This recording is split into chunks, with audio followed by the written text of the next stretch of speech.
Hello, hello. Oh, Join in from the other side for a second.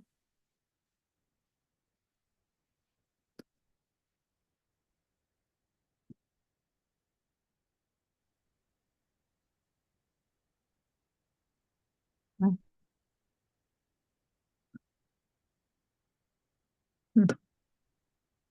It's weird. Okay, there I am. All right. There I go. All right. Hey, hi everyone. Head over to the chat.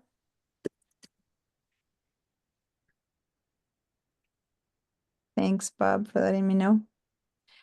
So I a couple of hours ago when I was teaching the other class, I got some really bad news on a personal level. Don't want to talk about it, but I'm really low down. So I will do my very best and go as far as I can. This is our last class. And once I get into it, maybe all is good. But if I can't, then I will beg out, if you don't mind. Not at Because all. I am mentally in a very bad space right now. we can do to help. Yeah, not really. I don't know. If so, I'll reach out. It's a lot.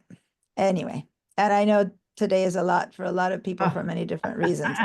On top of everything, Yeah. a lot, no matter which way you think, it's still a lot. So, I'm going to take a second here to, oh, this is not the one I wanted to share. Well, I did. This email was me asking how you had, what you had thought. No, that wasn't it. Here, what you thought of the A summary. And the ones, some of you responded in person when you, for those of you who take my other class. But some of you said you liked it. Some of, I guess you're the only two who answered on an email. So I'm going to take a yes or a no set of answers, but let me explain something. And this is in response to Ed, in that I agree. It doesn't describe the astral set. So this isn't like a handout. It's not like you can learn from it at all. It just says, Diana showed people how to do sliders. Diana explained that, the tools have to be non-destructive or whatever. So it tells you what I taught, but it doesn't teach, doesn't go through the steps. And that's accurate. It doesn't do that. My question, and we knew that when we read it, my question, is it useful in any way? And I discovered it took quite a while to get me to make, I thought I could just give you a link, but it didn't. It took quite a bit. I think I can probably streamline the system, but to put that out for you in the documents, which in case you might have not noticed, but I put it in the, let me just share this one screen. I put it in the class files. So if you go to class files in the Zoom class recordings, I put the link here, right? And if I were to do this, if I can make it happen easier than it did, and if I were to do this, then would it be helpful?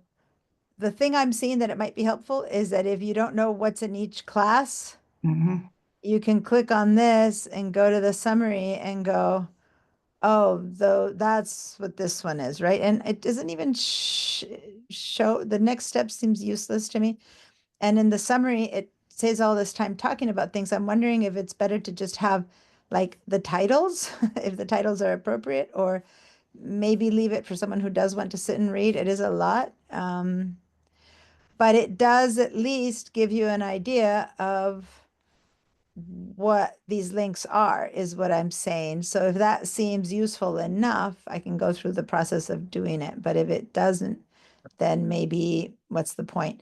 Because no, it won't be, it's not a handout. It won't teach you. It's not taking notes for you, right? It's not a note, like it's not taking notes on the class kind of thing. It's just expressing what it is that was covered, right? So anyway, if that seems useful, I'll try to figure out an easy way to set it up. And if it's easy to set it up and if it's useful to you guys, and I acknowledge there's just few people here voting, but since you are who's here, give me a yes if you think it would be useful to have it, or no, like nah, I'll never bother. I'll just turn on the video. Don't worry about it kind of thing. So if yes, if you think it's useful, no, if it's a nah. I think there was an option that you could add us in the summary so that then when they send the summary, they would send it out to us at the same time. No, I saw No? that, but the option is, and I just turned it on again, the meeting host or the meeting co-hosts and alternative hosts. But it Hmm. doesn't like, well, meeting hosts and meeting invitees, but you're not invited through Zoom. I send you a link, but you're not participating. It's not like I've invited you through Zoom. I'll look into that. I'll look into that. Yeah, that might make My it only easier. hesitation to that is that it, I mean, it wasn't perfectly accurate, right? Mhm. There were some things that weren't accurate, and it would be weird to put stuff out there and say, yeah, this is what I said. I'd have to read a few of them to make sure that what it isn't accurate in is unimportant enough, right? Here, I read it quickly. I saw one glaring mistake in one of the titles. I changed thus the title, and that's it, all I did. But if I have to go in and start correcting them frequently, then it's not worth it for me. Then it's better to just delete the wording and just leave the titles so you guys have an idea of what's there. That might be something Yeah. anyway. So anyway, That would be helpful. I'll figure it out. Yeah, Susan Bad said you'd rather watch the video. No question, no question. The video is where I'm teaching and learning. This was not a replacement. It's not an either or. It's, would this be helpful to have it if you want to figure out which video to watch, that kind of thing. Or if you missed the class, you can kind of quickly go over and go, oh, yeah, I better watch the video because I have no idea about this. That's what I'm thinking. Or no, I've taken this class before. I know about this, so maybe I don't need to watch today. I'll just join the class, that kind of thing. But I don't know. Vera, you're saying no. What's your opinion?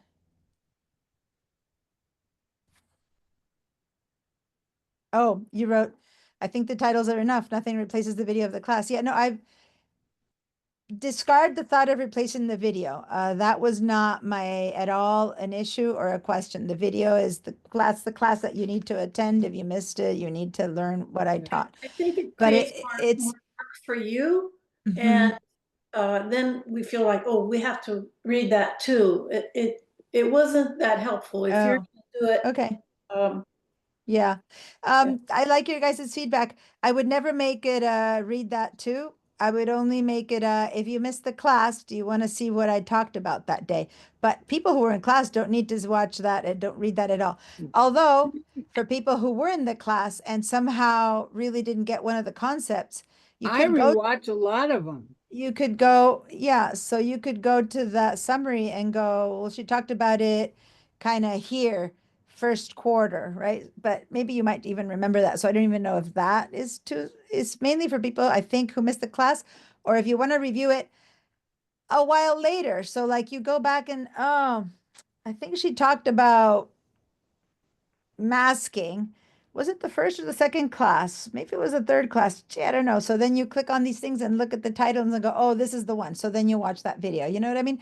But never would I put this as a replacement, and never would I put this as a teaching, nor ever as a you must do one more thing at all. No, I was just wondering, is it useful? That's the only use I see in it. It described step by step what I taught, but it didn't teach. It didn't describe the steps to follow to get a mask. It just says, then Diana showed how to make a mask. That's it. But if you don't watch a video, you don't learn it. You just know that I showed you how to do it. You know what I'm trying to say? So it's not a teaching tool.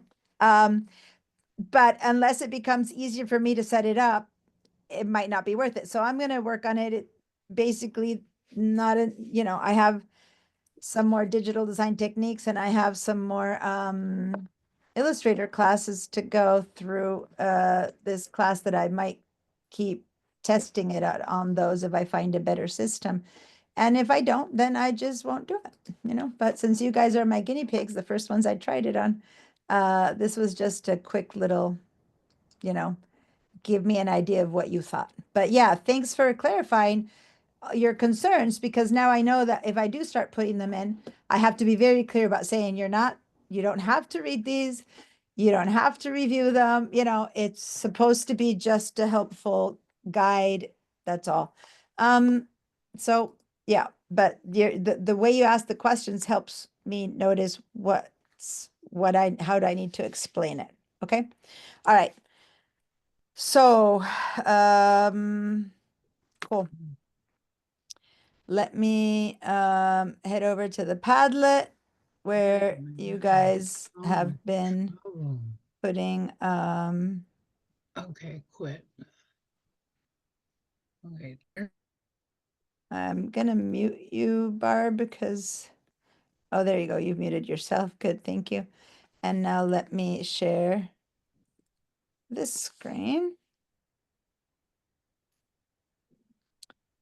And all right, so normally I view the things that you posted, well, always at night, the night before, but then by the time 6 p.m., many of you posted later. And this time in between classes, I didn't check them. I apologize. So this will be my first view. I saw this come in, but I didn't get a chance to view it. There was just a lot happening. So let me just open a couple. If you have a question that you asked me, remind me and let me know and point me to your post. The auto button, left side was lightened, vibers and clear saturation. So when you say left side was lightened, it's because you lightened the shadows. So it touched that, but not that. But it's not like you masked, did you? No, I didn't teach you masking inside of uh, Camera Raw yet, but I will, and I will show you how to mask inside of Camera Raw today, but but you might have done it in another class, so that's why I'm asking, did you mask inside of No, I Camera didn't. Raw? No, Didn't know how okay. to mask in Camera Raw. Yeah, exactly. That was new because when you were taking classes before, there was no masking in Camera Raw. This is a new development from 2024. The Photoshop 2024 began masking in Raw. So great. Thank you for that attempt. I'm not seeing here, it's at 100%. Here it says is it at 100%? No, I can't read that number. Let me go up here where I can see it better. No, I still can't read. That's the number that matters. It says that fit at 10,000%. Okay, so I can't tell if this is a much bigger picture and this is just a little bit of it or not. But anyway, this is an example of if this were to be 100%, which I don't know if it is, I can't tell. This would be an example of very soft focus. It's not out of focus to the point of being an impossible photo. But if it's, hold on, Susanbat just wrote something. Susanbat, the transcription is easy. It's what I need to do to that document to make it available to you guys, because I can't make it available through where it's delivered to me. I had to copy, make a Google Doc, but then it all came as one big block of text. So then I had to go in there and divide, separate into paragraphs. It was like, this is crazy. So if I find a solution that's not that, then I can do it. But I don't want to, that's not something I can do every time. So it's not the recording, it's easy.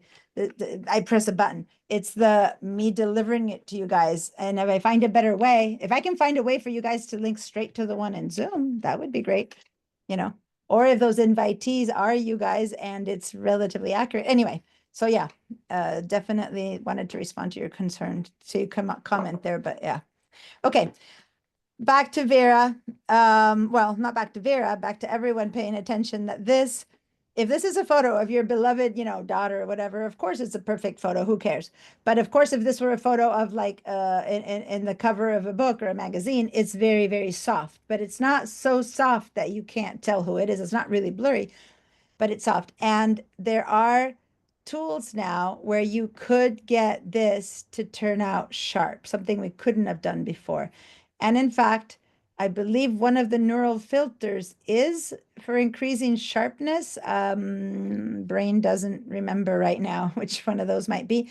But if this is the focus of your image, that might work. Now, if this is part of a very big image, like she's sitting in a sofa and you see her whole body and this is just the face, then it might not focus only on the face. So I'm not sure how it works, but just telling you that there are tools now to increase focus better. So I showed you guys the Smart Sharpen and things like that. But there's also some neural filters that you might want to try or other tools outside of Photoshop. But I'm only teaching Photoshop right now. So there you go. So thanks for that. Oh, here you applied. This is after you applied it, or did you Yeah. apply? Yeah, that was the size of a postage stamp. Oh, wow. This Yeah. was the size of a postage stamp, and if I see Originally. correctly up here now, it's 1, 2, 3 inches by 2 inches. So a 3 by 2 from a size of a postage stamp, that's actually pretty impressive that it looks so, as good as it does. So yeah, it would make sense then that you would have it out of focus. Okay, great. Thanks for showing us that. I told you guys to work with the little boy and try to put him in. I do remember seeing this one. This one I saw it before the end of class last week. I thought it was hilarious. Is Odessa here though? No. So we'll talk about that.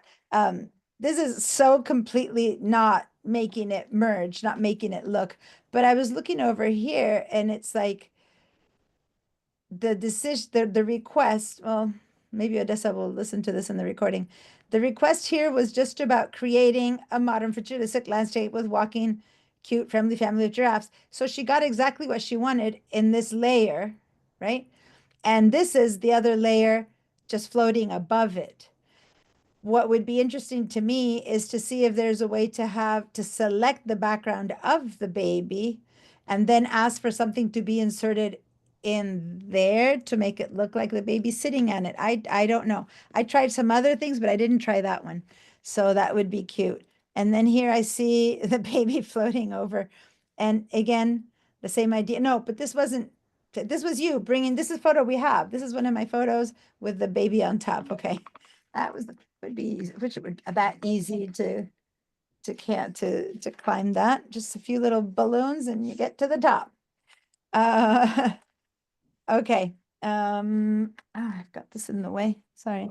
I'm very bothered today by everything, obviously. Okay. What's this one? Black and white World War II image. Black and white converted to smart object, copied to new layer, neural filters, zoomed to 2x, did photo restoration. Okay, we don't have the before, but this is the after. And again, all I can see is the after, but that looks pretty good to me. I have a couple of light leaks there, but for the most part, it looks better than I would expect an old photo that wasn't, museum quality preserved to look. So did it get much better, Ed, than the original? I've worked on it manually and got better and better. Mhm. The contrast is down. I need to crop it. There's a lot of things that I just did the steps you wanted to do for homework. Okay, great. But I was just curious to know if the automatic steps did anything to it. Not really. Not really. Yeah, because I actually, I wanted to Is- say the other day I opened a photo that was an old black and white and I just pressed the fix photo restoration one. And yeah, it just got a little bit better, but not really. So that's why it was interesting to see. Have you say not really, because that's kind of what I thought too. Yeah, that's But- one of that's my dad in the middle. So Okay. that's a family thing that I'm going through for my project for 2024 and 5, which is to go through 500,000 That's images great. and create a family set. But so I've been working on this one for a while, and every time Okay. something comes out new, I go back and try it again. Cool. Now I have a question. Is this just grayed out or is this the original photo? If you probably can't see it, I was gonna try and colorize it and it failed. Okay. And up the top above the grayed out, it says, oh, by the way, we're having a problem. So this is not working at the moment. Oh, how fun. No, I actually, oh, there it is. Oh, this is the colorized filter. That happened to me yesterday, 2 days ago, Monday, after class. It went I through all of it sat- and then changed the color and I'm going, what?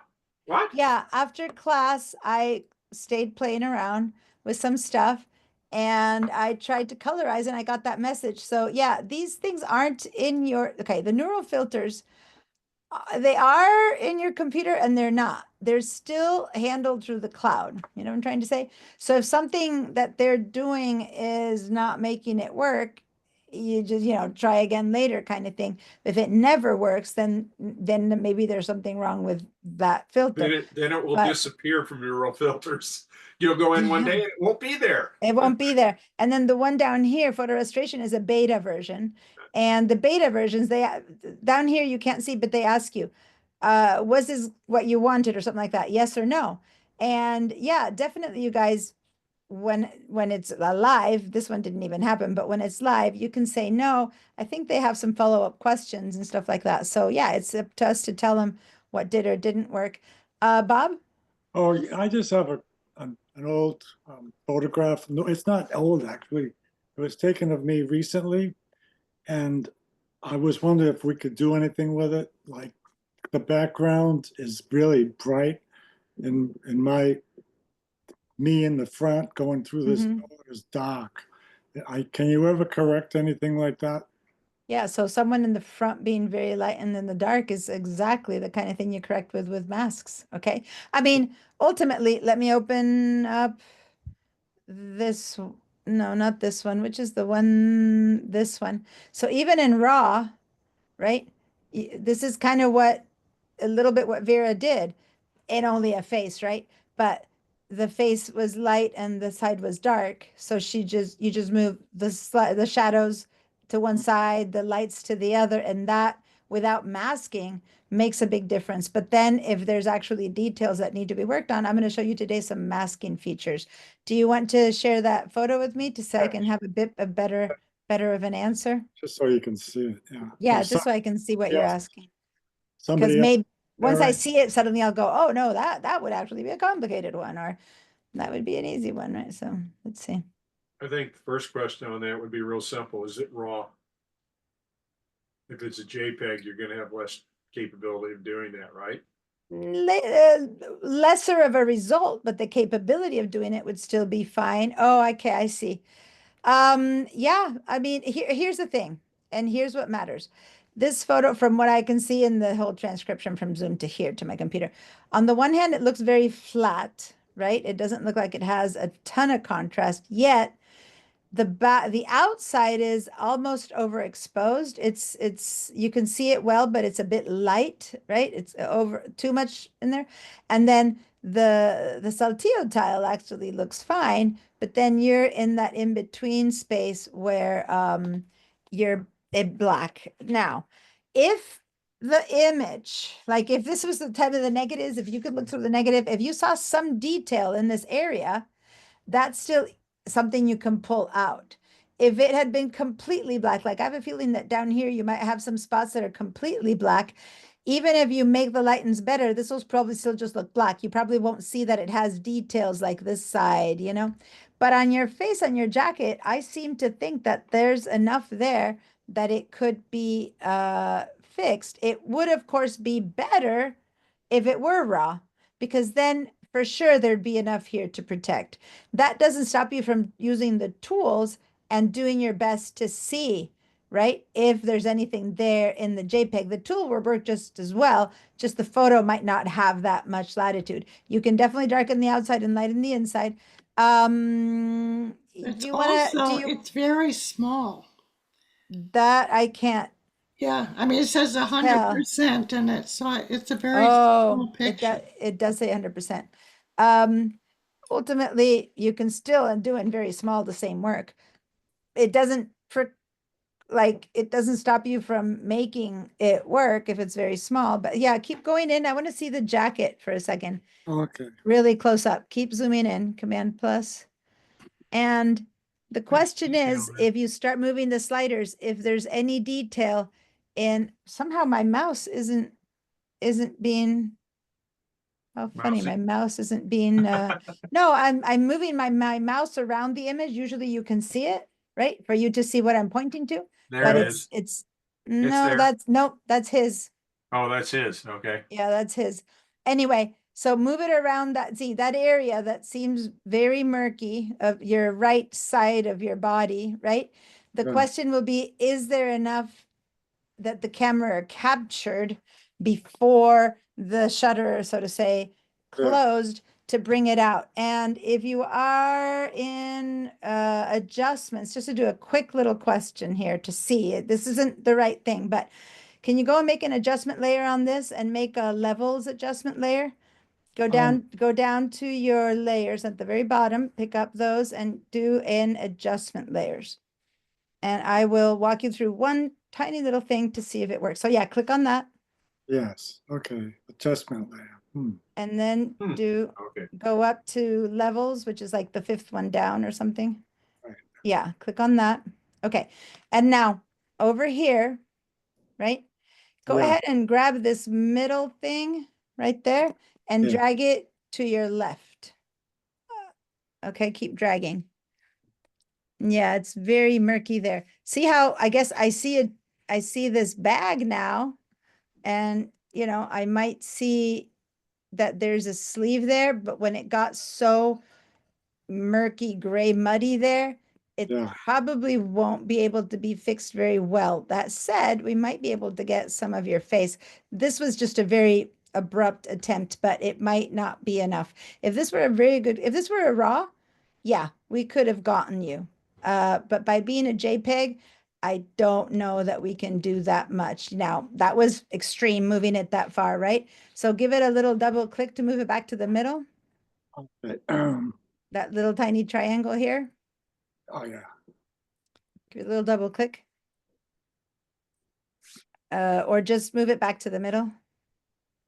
And then move it a little bit to the left. Okay, so before we couldn't see your face at all, right?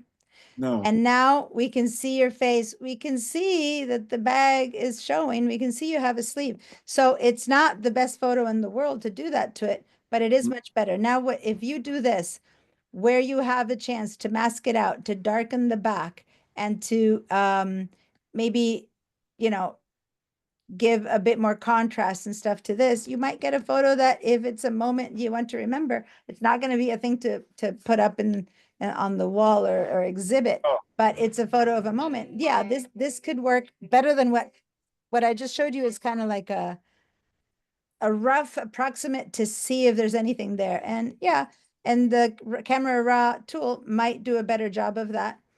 Right? But Yeah. but see how you can see your body. Everything is pretty good right now. Just the jacket is where it really went away, and your face, which was very dark, at least you can see it. I mean, you would recognize yourself. Your family would recognize you. For us, it's just a man, right? But it's not an enigma like it was before. Anyway, when we open it in Camera Raw, and we can try in there, when I work on masking, which we're going to do today, we can try on the people masking. You'll see. So this is a great test. It's a great test for that one. And in fact, I wish I had it to share because I wanted to do a little bit test of masking, but I have a similar one that we're going to use. So let me go back here. We have something that's similar-ish that we're going to use today, which is, where's the guy? This one. It's not nowhere. It's not dark like his, but it's a guy, and it's a it's a JPEG, but we're gonna see what we can do with that. And this one is a JPEG, and it's people. We're gonna see what we can do with people in Camera Raw. But let me go back here. Ed, you did put, you did eliminate the background. You put the baby on grass. It filled a balloon. It created a weird little structure here. And yeah, this toy has gone crazy, but I mean, That's other not, than, if you look, that's not finished. It's just I took a screenshot at that point. The biggest problem I had, I tried originally to take the baby and separate it in the picture and then transform the baby so that they were more horizontal to the plane of yeah, the picture. And I yeah. finally said, my prompt, if No. you look at it, says looking down at a boy so that I was on the same angle as the kid. Looking down on a grass lawn with mountains in the background. And the mountains didn't, Okay. the But the mountains di- showed up on the Mhm. first two and they were awful. So this one doesn't have any Mm. mountains in it. But the Back to Ed. so the difference between what happened, the giraffes, where Odessa's not here, is she just created a layer that said giraffes in a city. But what Ed did here, he masked, see, the parts that he wanted to keep and requested the rest to be filled with that. And that's what you need to do if you want to keep a portion of it. Now, for better or for worse, yeah, it's hard to make him look like he's fitting forward because there is no photo of his belly, right? So you Right. can only do so much to shift the perspective of something. In a I building, was- it's a little bit easier. But that said, if the mask was accurate, I don't know if it was accurate, but if it was, then look at how AI mangled the feet. cut his off his toes. This okay. You guys open it up yourselves and you'll see he cut off, mangled the feet and hands. Those are really hard for AI. And this toy was one little strip and is a bunch. So it did some weird stuff, but hey, some of this is fixable. And if you have the original boy, which he does, right? You can then copy the original feet back in. Like you can put them on top of this one and then mask it out to get your feet in there again. Does that make sense, you guys? So Yep. it's not a total loss at all. This could be pretty easily, I'd say, corrected. The feet definitely are there. It's not like in the original, the feet were hiding. If the feet were hiding, then yeah, you can't recreate feet that are not there. Or you could, but AI isn't good at recreating feet yet, feet and fingers. But since the feet were there, because it's on a rug, it's not like any is hiding behind a blade of grass or anything. This could be recreated. And then, yeah, in the parts where it accurately put a little bit of grass, I don't know, I can't go in the places where it actually did put a little bit of grass on top, that's reasonable. Then you just work around that in the mask. So, yeah, so that's good. Thanks for showing that. And I like you're directing the prompt to say, looking down on the kid. So yeah, the whole question is how you write the request many times and then keep moving from there. So cool. And then here, you put the, I'm going to send these to my son. He's kind of in a bad space today too. So it'd be cool to see himself floating around between giraffes and clouds and stuff like that in clouds. Anyway, so here what happened is you have a generative fill of a sky, right? And then a cutout of the baby so he looks like he's floating in the sky. But I don't think that you got the generative fill of. That was your sky. I don't Yeah. remember. I think I probably just put it there. And I the other think thing that this is happened- this is a composite. This is not a generative, I think. You just put in the sky in the background and then did a select background to cut the background off of the baby and he's in front of the sky. I think this is Right, what right, this is, yeah. because I don't see the When I use the word boy, it would age him and give him darker hair. I know I tried this after I left the class last week. I tried it and I wanted it to be, I said something about the boy in front of the lake or something like that. I don't know what I said. I got a completely new kid standing in front of a lake holding balloons. I'm like, hey, that's not what I wanted. Even though I had selected the baby, it put another boy in the area that it created. So then I thought, okay, that's not the way to prompt it because in the area that was missing, it added a boy looking at a lake, and of course, didn't match the baby. So anyway, and then I had to go, so I didn't try anymore, but I wanted to see what you guys came up with. All right, good tries, good attempts. We'll keep learning. I want to spend more time on how we use Photoshop. masking, for example, to work on Bob's image would be great. Let me ask you, Bob, Yeah. there is one way to give us all your image. If everyone, okay, I didn't put the link to this, but I don't know if we all want your image yet, but if we do, here, let me put this in the chat. I'm obviously, it's good. Teaching also is helping me not think, so I'm kind of reanimated. We'll see. If you click on that link and you get to this Padlet, what you could, let's try this. Can you create a new post and then actually go get the file? So if you go over here and you click on upload, and instead of uploading a screenshot, you upload that picture. If you have it available and put it here, then it'll come in as a JPEG, which we can download. And as long as I never asked you if you're okay with sharing your image. Yeah, I am. I mean, Okay. don't All mind. right. And but I want to first work with what we have, but I want to have it there in the background so that others can practice what I just said when we have a bit more time. But for now, let's move over to Bridge. Okay. And let's open. Actually, which one should I start with? Let's open this one first because it's one person. Smiling Businessman in the Hotel. And it's a JPEG. This is a DNG. So I have a suggestion. This one is already a DNG. We're going to use that in RAW. And this one is a JPEG. We're going to open it in Photoshop and then use it, the Camera Raw, as a filter on it. Okay. So we do it 2 different ways. So let's just simply double click on it.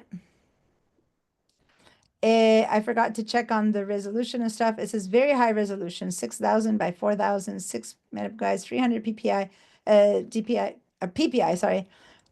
So if we were to try, it's already set at 300. So if we look at here, dimension in inches, if we were to want to print it, this as on its own would be able to be printed as a 20 by 13.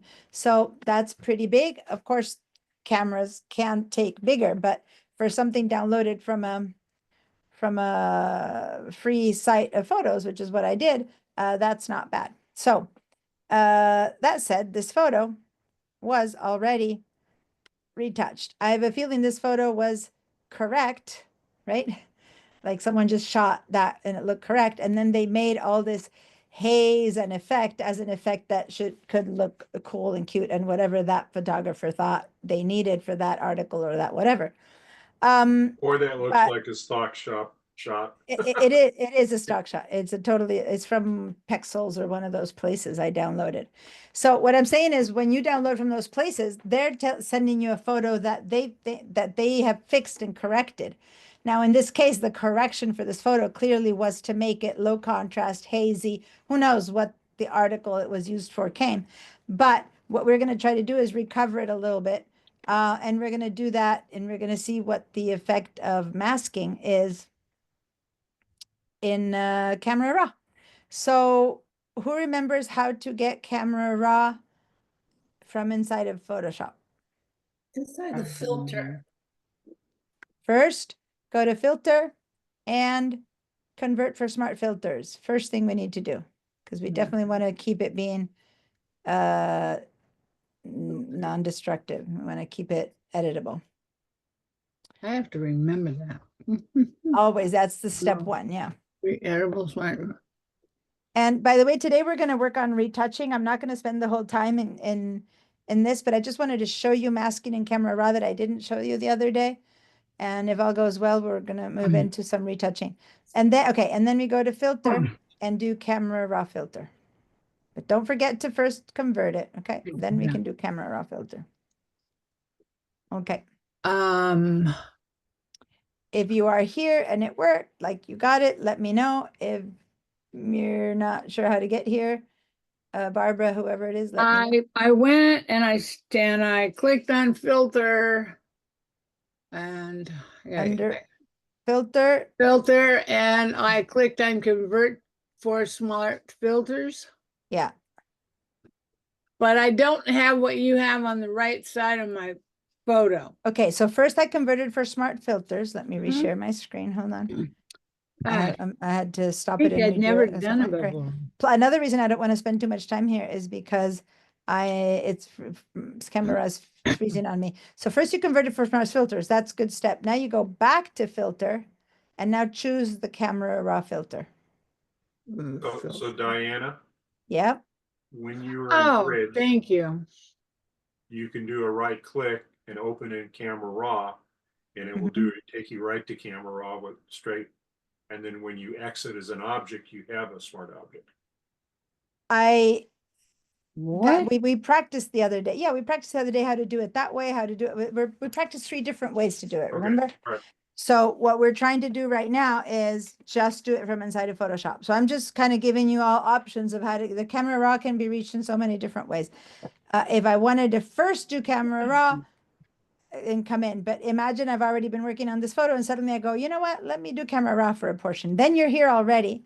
Then what you do is you make sure to have it in that mode of Camera Raw, Smart Filter, and then you open it from here. So we happen to just be here. We're not like, what we're doing is the same as had we opened it directly, right? But I'm proposing that you could have worked on this photo for quite a while, and now you decide, well, I want to use the Camera Raw tools, right? So here we are. We open up this thing up in Camera Raw. And if we go over here to auto, let's just see what auto does. It took some of the haze away, but it's not necessarily that much better. I mean, it is that much better, but it isn't necessarily good, right? What do you guys feel with the auto? It's better, but it's not everything I want. So I'm going to undo the auto because maybe I do want to keep the background kind of hazy or whatever. Maybe not. Maybe I'll want to darken it. But right now I just want to work on the guy. So how would I work on the guy? In Photoshop, we would have masked him. We could have said select subject. It would have done it perfect. This is a very easy masking job. Photoshop in select subject would have done a perfect masking of this guy. Then we would have adjustment layers and stuff like that. So how do you mask in Camera Raw? Well, we're going to head over here to the far right area, whatever, toolbar. And then the little dots, remember that selection marching ants? This would be the selection tool, so to say. And it's the masking tool, right? So we're going to click on that. All right. Let me clear your answers to make sure that when I need to know if you got it, I can hear you. Okay, here's the, all right. So now when you have a mask right now and you let the computer analyze it for a bit, maybe for some of you sooner rather than later, a little person showed up here. You see that? At first it wasn't there, but over a little bit it showed up. Now I could have done clicked subject. I could have done that and it would have selected a subject, but that subject would have been treated the same as if it were a lamp.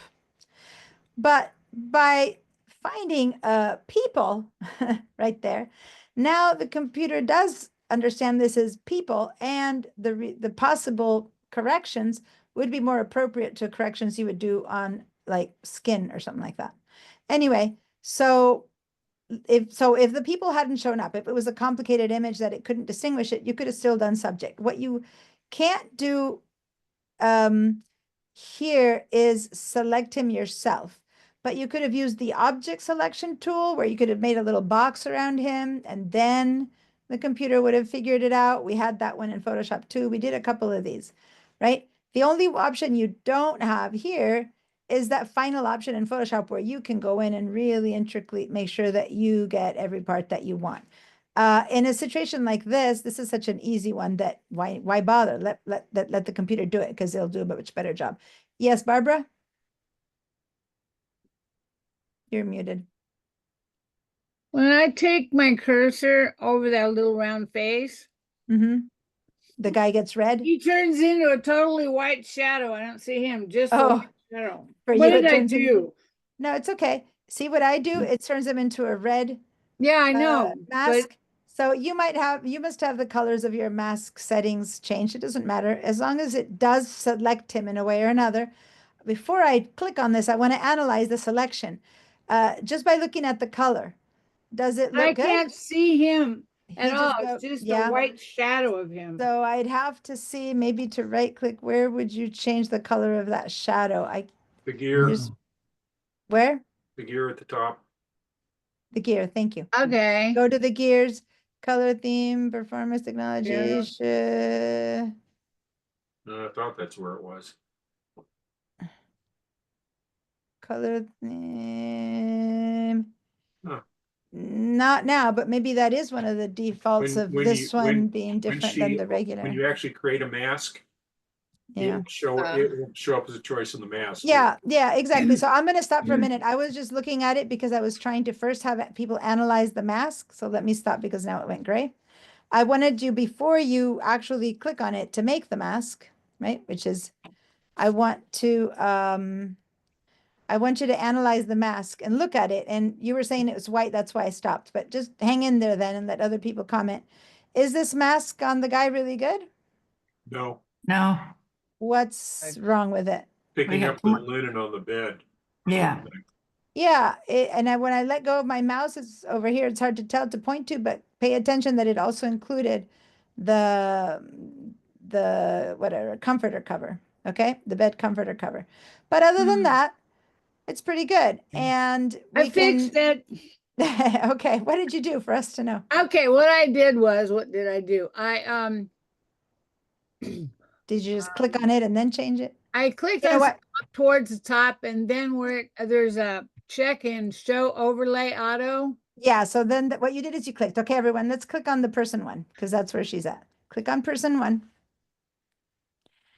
And then over Then here, someplace 100% came up, and I slid it down.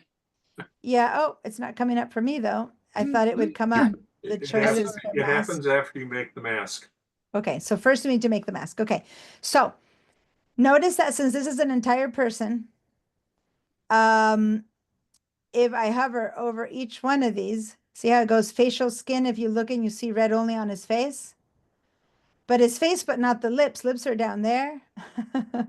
Teeth are down here. Hair is up there. Clothes, it includes the comforter. Eye sclera, the white of your eyes, eyebrows, iris and pupil. Oh, there So it is. body skin, it goes for neck and hands, right? Found it. So it really breaks it down, right? If you don't choose one of these and you get the entire person. Now, just for the fun of it, let's not choose entire person. Let's go for clothes, in particular because clothes is where that mistake is. Okay. So let's head over to clothes. So, where? Now, we might not have needed to do 2 or 3 or 5 different masks for this person, but I just want us to have an idea of what a singular mask is. And now let's create. Mask. All right. And this is where you can show the overlay or not that I was looking for before. And the moment I showed it, it went gray. Let me share again. Great new mask. Okay. So this is where you can, and I'm not going to do it again. I'll let you do it, but you can click on this and change the color, or you can choose it to not show the overlay at all, right? Which is turning this off. Or if you click on those 3 dots, you have more choices, which is probably where you can choose to change the, or I think in this one, you change the color. Anyway, so here we have a mask made and it's called clothes. Okay, over here. Now, before I continue with the rest of the face, let's see the sliders here, light, color, point color, if I'm closing them so you can see the ones that are open, detail, there we go. The sliders recreate the sliders that we had outside of the mask, don't they? Well, for the most part, point color isn't there. But for the most part, you see light and color effects, curve and detail, yeah? Which, and I'm gonna just go ahead and walk you out of here for a second to show you. This is outside of the mask, and there it is, light, color, effects, curve, and detail. It doesn't show the point color and many other choices, but it does show that one. Okay, so I go back to my mask, and I'm going to click on my person clothes mask, right? And now, Yes. first of all, Places.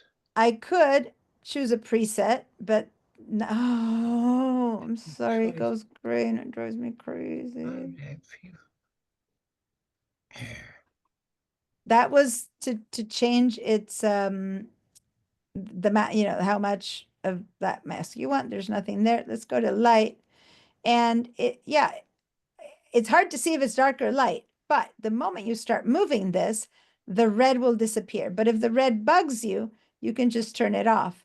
The red is important to see what part is going to get done, right? And I see that it's missing a piece over there, for example, and it's adding that. Oh, this time it shows better. My first time I did the mask, it had chosen that. This time it didn't. So, and it's the same photo, so you never know.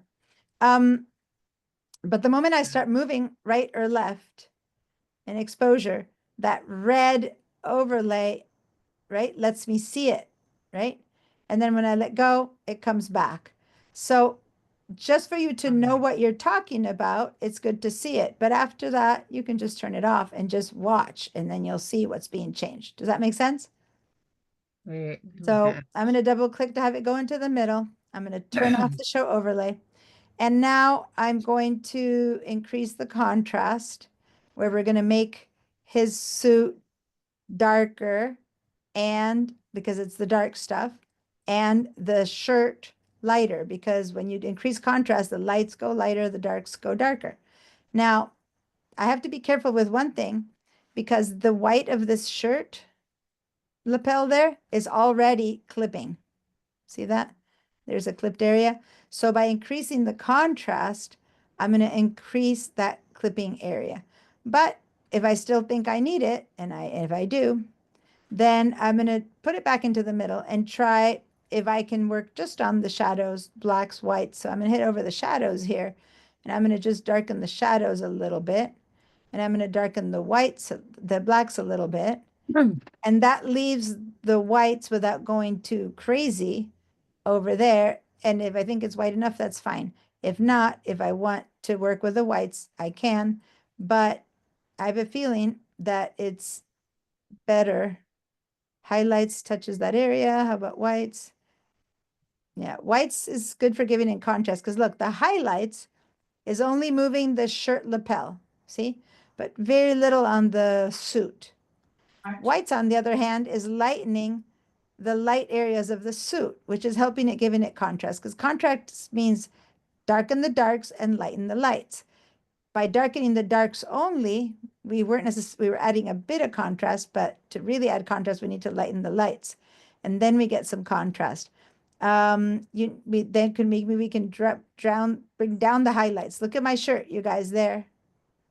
I'm going to bring the highlights down, which would seem the opposite. I'm trying to lighten the rights, but I'm going to bring the highlights down. You see how I got some color there again? And now I can make the whites a little bit lighter. And so now again, I had to bring one part down to bring another up. So as I go around looking at all this, we move this until we think we're okay. And if you I've move it- had that happen in other photographs. what? I've done that, where I've moved the highlights down so I can move the Mhm. whites up a little bit. Yeah, I did yeah. that by accident one time and found out, wow, that works. I got to remember. Yeah, every photo is different. There's some things that are clue to all, but yeah, we would think Crazy. because the highlights are light colored, you're going to keep going to the right or to the left, but sometimes you need to move them in a way that's a bit counterintuitive, right? Yeah. But yeah, if you put too many shadows down, you need to lighten the darks or vice versa. Anyway, so yeah. The whole time, let's look over here and make sure that we don't get anything really clipping. Had I continued too much with the whites, I'm going to head over with the highlights all the way to the right. I'm going to click on these two to turn them on. Then everything that's white means that I've gone into white without detail. It's that clipping line. I'm going to go back out, put these back in the middle. And when I've been over with the white, I'm bringing down the highlights, and then you can see how I'm bringing the lapel back out. What I can't change is the bright spots of the lights, but that's okay. That's normal. We can't do much about that, right? So did you see what I did? I'm going to move white and highlight to the middle again. I can't get clipping. I don't know why. By turn this little clipping little red teardrop kind of thing on, and you'll see a white Oh, it light, wasn't on. Thank Yeah. you. turn a white box around it. Then when you go to the right, immediately the lapel and the shirt cuff go bright red. And then when you move the highlights back, they disappear, but we've managed to get the rest of the shirt to get much lighter than it was before, right? That's where it was, and now it's lighter. Mm. And we got some nice whites in here again. Whole point is we still have this mask affecting the comforter, which you might not notice too much, but since I lightened it, it does look a bit lighter than that, right? So we can go in and work a little bit with that. Oh, how did I end up? What happened? Did I go overboard? Yeah, there we go. So before we go and correct and add or take away, let me say that I want to add. I want to add the face, for example, to this. So I'm going to head down to add. Okay, click on Oh, add. that's what I wanted to And then know. it says How add do you? what? What do we want to add? Do we want more people? Do we want more subject? What do you want to do here? And if we say subtract, oh, it went gray. Let me stop it for a minute and start it again. Objects would be what? Let me reshare.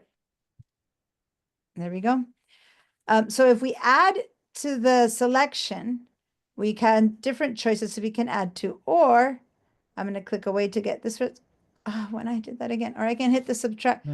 Oh, I'm going to do a little bit more raw, and then I'm going to leave you guys to it because I can't stand that it doesn't let me, or I can subtract. Okay.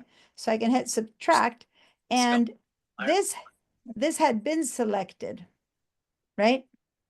And now we don't want it. So if we want to, we could use a brush to take a little bit of this out of the selection, right? But for now, oof, for now, I'm about to shoot something or someone. Sorry, that was a horrible thing to say, but this is driving me crazy on a day that I'm short-tempered and feeling bad already. So anyway, I'm gonna ignore that for now. Leave that. I don't care. Let's go create a new mask. I'm not gonna go there. It's going great. Create a new mask. Okay. So now if I go over to select people again, then I get my people choices that went gray.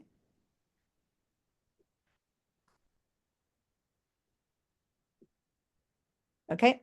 Then I can decide now whether I want to do the facial skin, the lips, the tear, the head, and the clothes. Now, can I do many at a time? Yeah, because now I don't want to just do his skin. At this point, I just want a general one again. So I can go and click facial skin, body skin, eyebrows, eye sclera, iris and pupil, lips, teeth, and hair. So it's not like I can't do it all at once, right? I don't need to have a mask for each thing. I wanted to show you that you could, so I did the clothes, but I can just do everything else. Maybe I want to say, no, I don't want to do, well, the teeth are already too bright, then I don't do the teeth or something like that. But right now, basically, I've chosen everything else, including before this part of the cuff, in my case, wasn't selected, and now it is. And for some reason, inside the cuff, it seems to think that there's some body skin in there behind the cuff, as if the guy has just white cuffs and skin behind it. And so there's a little bit for me at least selected in there. So it's a little bit weird, but let's go ahead and say, oh, and I could create 8 different masks. And then really, if I'm retouching a portrait for the magazine or whatever, or for the wall of an exhibit, I would definitely be careful about everything. But right now, I'm just going to create one mask for the rest of the boy, the guy. Okay. And now if I go over here to light and I move exposure, right? It's happening to everything. If I go to show overlay, it's happening to everything. Okay. Even though here it's showing me individual bits and pieces, it's happening to the whole, to the mask. Okay. So now I'm going to turn the overlay off again. And now I'm going to do the same thing we did before with this one. Maybe I might be able to just add contrast because there's nothing here that's going to go bright crazy because he doesn't have any whites. Nah, I don't like too much. I think I'd just rather do it by hand. So I'm gonna go over here and include some whites, darken some shadows, darken some blacks. I'm basically doing kind of the same thing that I had done to the face. Do I need to darken some highlights? There's some brightness there, but it's not really bad. There is clearly a window. See how it's lighter here than that, so you need to keep that expression. I'm going to lighten it a little bit more. Maybe go a bit darker on the blacks. And overall, I'm fine. I don't care that that little bit there was wrong, because ultimately, who cares about that little bit or that little bit, right? Because in the end, I did give it kind of the same correction.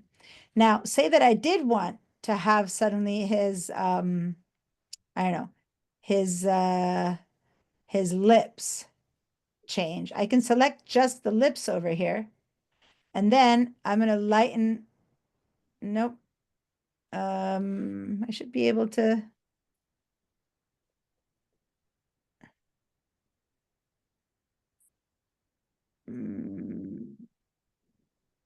I think I can separate it.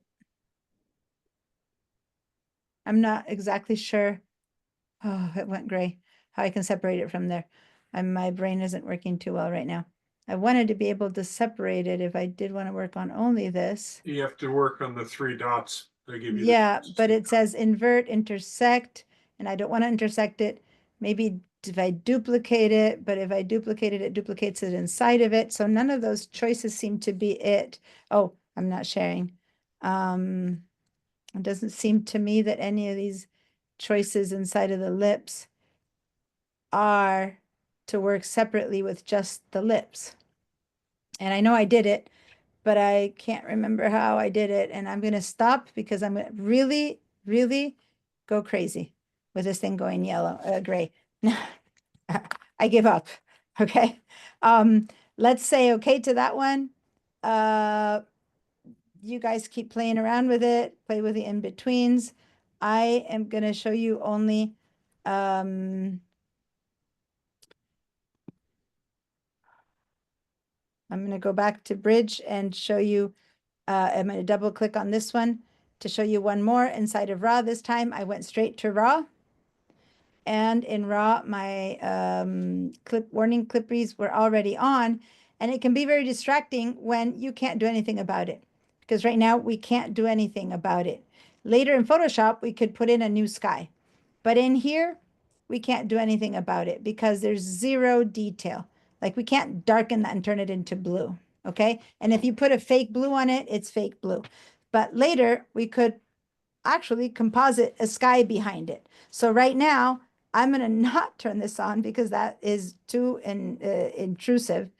But this white, on the other hand, does have detail, but it's too dark. It's sunset. I would like to maybe make it a little bit more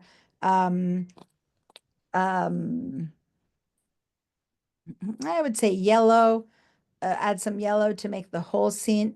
She has all this like highlights of yellow on her hair, a little bit you see here, but this looks kind of blah all around her. I don't see any color coming in. Probably the sun had already set behind this area, so it's hitting her hair, but not the rest. So that's stuff that we could maybe play with here. Now, if I go to the masks, what if I don't select the subject this time, but what if I select the background? See here, there's 2 people already, person 1, person 2, and it didn't do a good job because look at her arm is under person 1, like her arm that's behind his neck is under person 1. You see that? But other than that, it's a pretty good mask. But I don't want the mask. I want the background. I want to add some color to that background. So I'm going to click on the background for the mask this time. So now what's going to be affected is everything that's red. They're going to stay exactly the way they are, right? So I'm going to click on the background mask. By the way, sorry, on the back. I haven't had you guys say yes or no. Are you stuck? Is something not happening? that you need help with? You all okay? Yeah, Yeah, I'm stuck. you're stuck. Okay, Bob, what's up? I couldn't get to find out how you got to the mask. Okay, so let me back up. And I got to I was in this area. Over And there. then I went over to the sidebar and I clicked on this circle, Right, okay. click on that. And then over here, I chose the background. Okay, thank you. Okay, I got it. you're welcome. And I like stretching these things out. Okay, so now I'm gonna select my background. Ow. For the mask, create. Why isn't it showing me it's grayed out? It goes dead and that drives me crazy.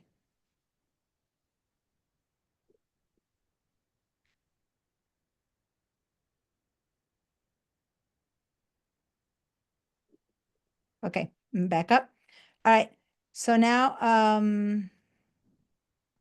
so now this is the mask that I've got going, and then I go over here and I am going to maybe work on a little bit of color.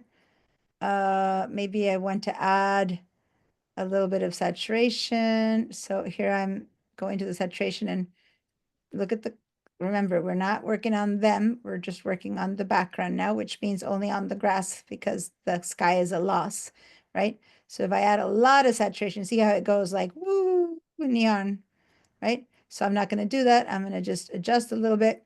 Maybe I'm going to add a little bit of warmth to the temperature and boom, just a tad of yellow.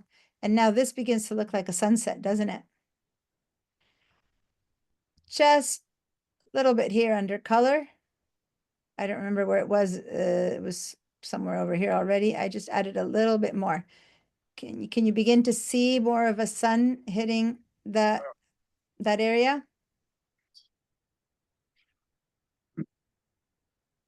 And if you go crazy, you know, looks like someone put too much pumpkin spice on this thing.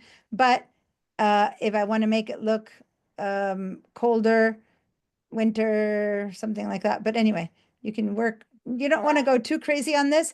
But in this case, it's not bad because we're not affecting their skin. We're not affecting the whites because it's just the grass and the flowers. So ultimately, you can go a little bit more. It could just be a drier California grass, right? Whatever. But it's the problem to do this if you're actually also including the people who suddenly go all yellow and the white goes yellow. So the fact that this is mass allowed me to play a little bit further than I might have had I not had, or for sure, much more than I would have had I had the hand. I can maybe even put a little bit of magenta to look at a little bit more sunsetty, but and I don't think I'm going to go a little bit on the green side. Actually, I'm going to pump the green a little bit. So now I got a bit more green than before. And I got a little bit more yellow. And if I want to go over here to see what's the effect, I'm going to click this on and off. I'm holding it. So this is before and this is after. Before and after. And all I did is I added some saturation, added some yellow, and moved the tint over a little bit towards the green side.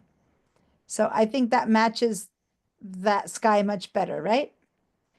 But now maybe they do need some of that effect because right now they are missing some of that. They look kind of dark for this, but I want you to tell me what you think. Anything you can think of? Because one thing I don't like is to make you do what I do. And I notice that I'm kind of doing that.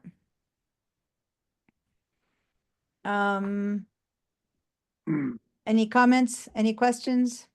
What questions to ask at this point? So No, yeah, exactly. Good. Well, there's other stuff we can do here to change color, point color and stuff. But right now, what I'm going to have us do is let's create a new mask and add the people. So let's say create new mask and select the people. Or you could just invert and copy the other mask. I could have inverted and gotten the other one. You're right. No, yes and no. Hold on. If I did that, then I would grab all the people, but I wouldn't have the possibility of selecting a person and doing only that person and that person, right? So that's the only difference. But yes, if this were one other block of stuff, inverting would have been great. But now I have a choice to do 1, 2, or both at the same time, right there. I'm choosing both at the same time by clicking on both. But if, so, which, to lighten them up both, maybe it's a good idea. But I'm gonna work a bit differently on each one. If I'm gonna work differently on each one, then I'm gonna choose only one. So I'm gonna turn that off and choose only the woman. So person 2. And then trying to remember, does she, let's go with entire person. I'm gonna just lighten her up a teensy bit. But her arm will be different. I know, so we're gonna have to add that. I'm gonna show you how to add a little bit later, or maybe I'll do it here. So we go over to this person and lighten it up. This one seems to be that the exposure is good because the whole person needs to be lightened, right? Sometimes I want to go in and out and change, but I really think this whole thing needs some light. So this time, although I rarely do that, I have moved up the exposure. Now, I would be interested to see what contrast does, is that I get, I went really weird on contrast, but remember, whites get whiter and darks get darker. And the last thing I want is to get all of her face and her skin darker. So contrast in this case is not what we need. We could have gone in individually and done whites and darks and shadows and stuff like that. But in this case, just a little bit of contrast just does it. And I'm going to go to 100% here. And we want to make sure to keep, let me turn this clip on, make sure to keep the dress from not losing all of its details. And so if I head over here and then I keep whitening the white, for example, I'm soon going to start losing the details on the white. But she also has this very, very light, I'm having a, Halo, thank you. It's not so much a halo. It's the opposite of backlight. Like this would be a backlight on the face. We don't really call it a backlight, but a trim light, I guess, on her face, which ultimately, if you were to paint this, you would basically paint a white line here, right? A halo would be if it were outside. And over here on her chin, it's a halo. But I usually, when Photoshop, call halo things that are not photographic. It's a problem of processing. This is caused by the light coming from behind, right? Backlit. So this isn't a bad halo. I wouldn't take it away. It's part of the photo. Anyway, maybe now that I see that, if I think that the skin needs to be darkened or not, I do that. But I want you guys to keep an eye on the whites and see if you lighten them up a little bit too much, what happens. And you can't, right now I don't have the clipping mask, so you just have to guess. It's much harder to guess. So say that I don't want to turn this clipping thing on. I could also hold down the Option or Alt key. Oh, no, the command. Oh, Control. It doesn't do it here. Oh, that's so weird. Okay, I would have assumed that it did it in RAW. I was going to show you another trick, but it's not there, so you're going to have to turn this on.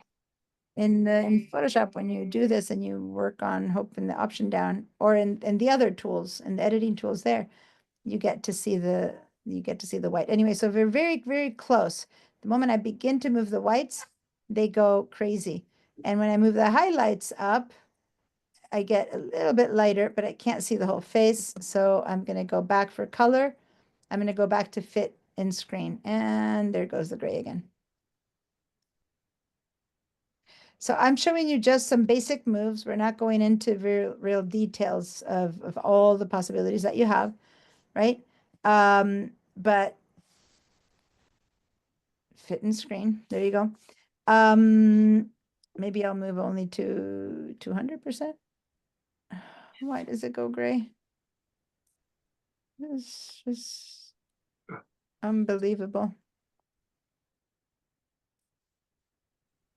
I'm going to zoom in before I share the screen now. Okay, now I'm going to share the screen when I'm zoomed in. And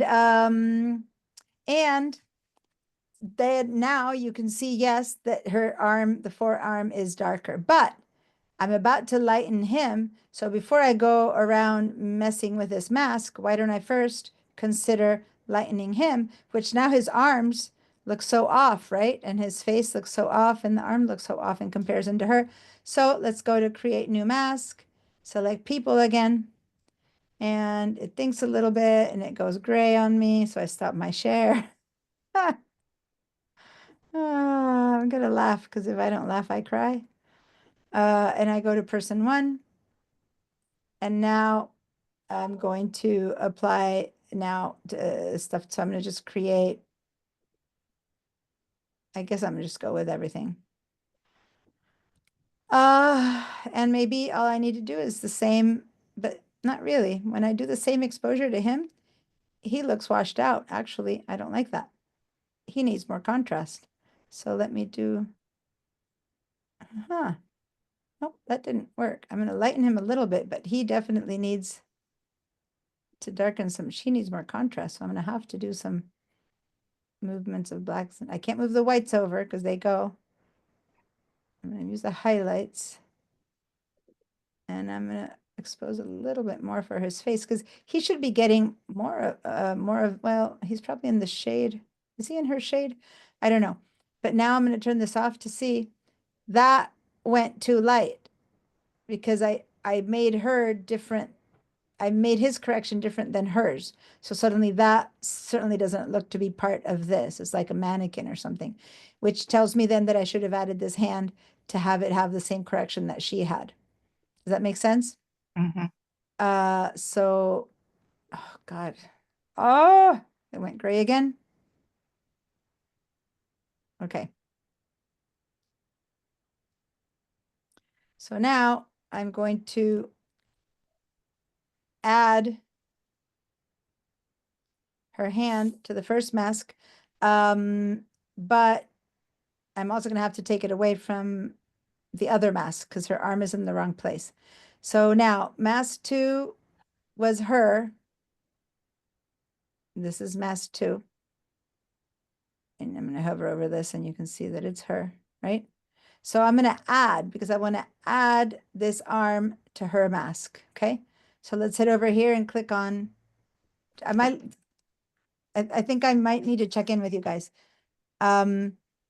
Basically, I have this mask, which is for the guy, this mask for the woman, and this mask for the background. Do you all have 3 masks now? 1, 2, 3? Mhm. Bob, Yes, do you need some help there? I'm good. No, Okay, everyone's good. See some bets. Okay, so now mask number 2 is the woman. If I hover over this little bit of it, the overlay shows up, so it can show me in case I didn't change, but it is. So now onto this one, I'm going to select this one and I'm going to add. And I'm going to add a brush. I can't do a close selection like I could have in Photoshop, but I have a brush, which went gray. Oh.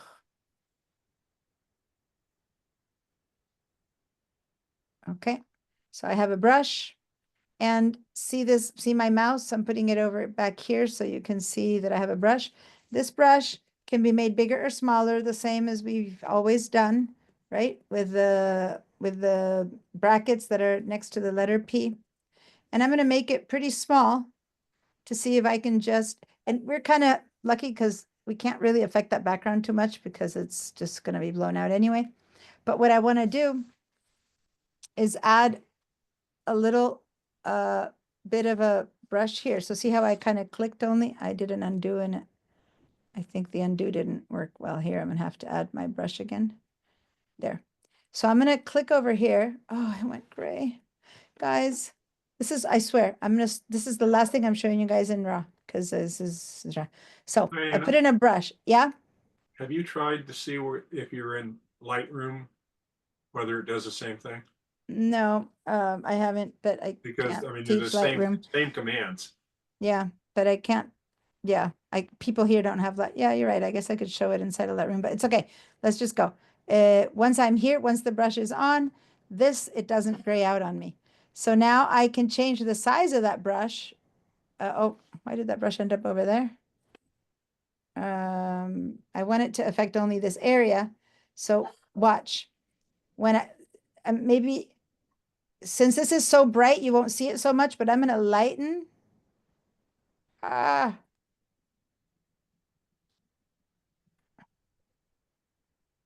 It's going to the whole person. It's not letting me really get only that part. My dog is barking, is driving me crazy. My bad day that I'm having is driving me crazy. And my brush is not working as a brush. Diana, your flow Yeah. set, your flow set at 50%. But it's just not, I want it to work only on this portion, not on this. So it has nothing to do with the flow, does it? For me, it's only working on the arm, the hand. Yeah, so something's wrong with, I had to go in and out and do it so many times. What should be happening is that my hand only should be changing. And for me, it's the opposite. So let me, I don't know, since this is, I'm doing it again and again and again. It's driving me crazy. And when I do it, I'm getting the whole arm. Yeah, and for me, it's doing the opposite. I get Maybe the I've whole- inverted. Let me invert it, but it's kind of weird. Nope, no, and inverted, it goes to the whole thing. Okay, I get the whole person, including the arm.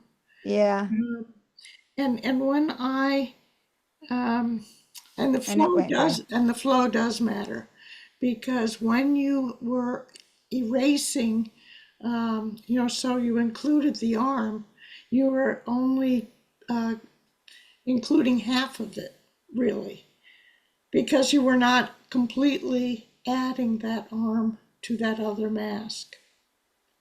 The mask of the person. You're asking the program to add the arm to the total mask of that person, Right. right? Mm-hmm. But when you're painting over the arm, you're only painting half opacity because your flow is so low. So when you moved any of your sliders, the whole girl was changing, but only half of the arm effect was changing. So let me show you what she's talking about. What does flow mean? This flow over here, watch how it gets red. Here, if I draw over here, nothing's happening. If I put it to the very top, I'm getting pinkish over here. See that? Now I have a very big brush right now, but it's to show you. See? So if I have a mid flow, then it's only masking it a little bit. It's kind of like opacity, so to say, ish, in the rest of Photoshop. So there I only get a bit of a mask, okay, in that area. So if I have the full flow, and then I make my mouse much smaller, but I don't know how small, that's too small. Let me undo that because I'm getting a mask up there now. It's just that you can't truly get details in these masks, but since I have just white there, I might be able to get away with it. I keep making it, okay, just about there. Okay, so there I might be able to kind of mask the hand-ish without getting his neck. So I've kind of managed to mask it. Okay. And then I need to go to the other mask, but I lost it when I was playing around with it. I lost my other mask, so I don't have his mask anymore to subtract that same arm from that one. But see, I'm down to mask one. I lost the background, I lost everything, and I can't undo now because I have already done too much more with it. So you guys can go to the other mask and take it away. And since I got gray again, I'm giving up. If someone wants to share their screen and I'll point you towards how to do it. Otherwise, I'll move on because I don't have the energy to fight the share today. When I go in with a zoom, there's bleeding all around the mask. Is it the feathering or? Yeah, this with these kind of masks, you can't be accurate. Okay. It's amazing how much better than before these masks are, but you can't actually be completely accurate. So here, I just created the mask around him that I had lost to share you again. So here I have the mask that's around him that includes her arm. So now what I need to do is subtract from her arm with a brush from this one here, and stop and start again. I'll be patient. I said I wasn't going to do it, but I will. Okay. All right. So now I'm going to go on this mask, which, because I went and came and went, now it's not working. Let me undo. Create the new mask again. Select people. Get the guy. Create it. It's working. Are you seeing it even though it went gray? For some reason, this time it's working even though it went gray. Subtract. Take out the brush. Yeah, but the brush is grayed out. It's not working. Oh, there it is. Okay. So now I'm going over here and I am taking out from him this part of the mask. Taking out is easier because I just take anything out that's not him. Adding, you have to be a little bit more accurate. So now his person doesn't have her arm. And when you go to her, she has the arm. It's not the best arm, but I can keep trying to work with it a little bit. And so I'm adding all around the arm. Now I'm going to go back to subtract, brush, and try to be a bit more accurate. As I said, it doesn't matter too much because what I have here is that sky that won't really change too much, but you know, just to So be a little bit Diana, more accurate. What's up? one thing you could do is because you have a mask for the background, you Mhm. could actually do an intersect on that arm and it will actually make the mask much better. That's true, but I don't have the background anymore because I lost it in all the different ins and okay. outs. So, and this is grayed out again, so I'm going to stop. So anyway, guys, I have,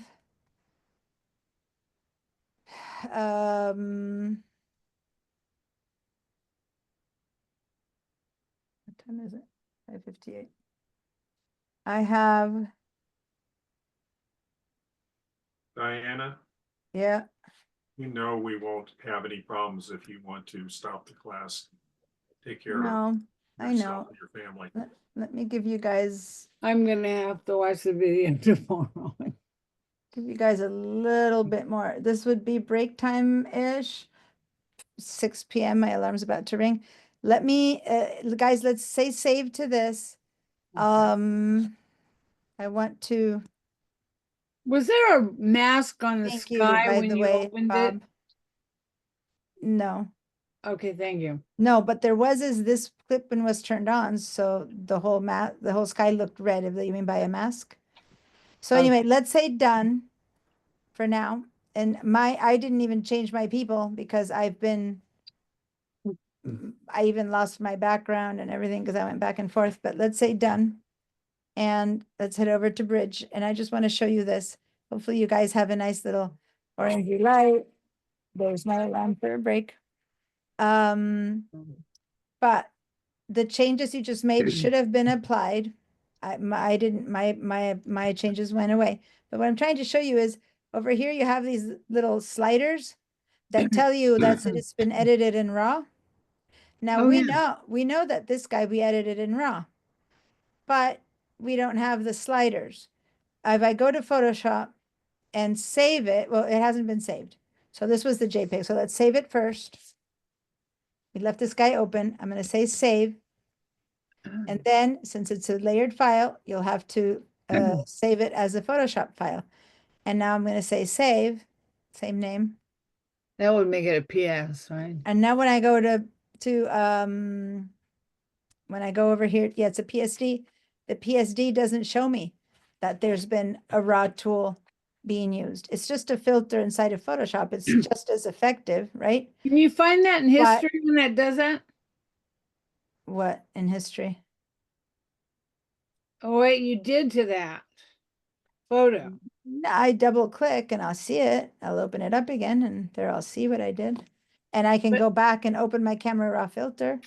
But and up in it the is. history when you're No, once you, okay, thanks. No, once you close the file, right now, it doesn't like, let me close and save. Let me save.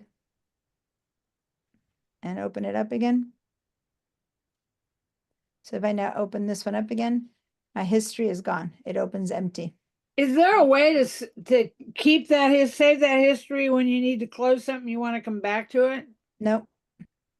You can Wow. Diane? save and leave it open. I could take a picture of it, I guess, with my phone. Yeah, what's that, Ed? So if you open it directly in Camera Raw from Bridge, it Yeah. will show that it is a Camera Raw edited film. Without any Yeah. problem.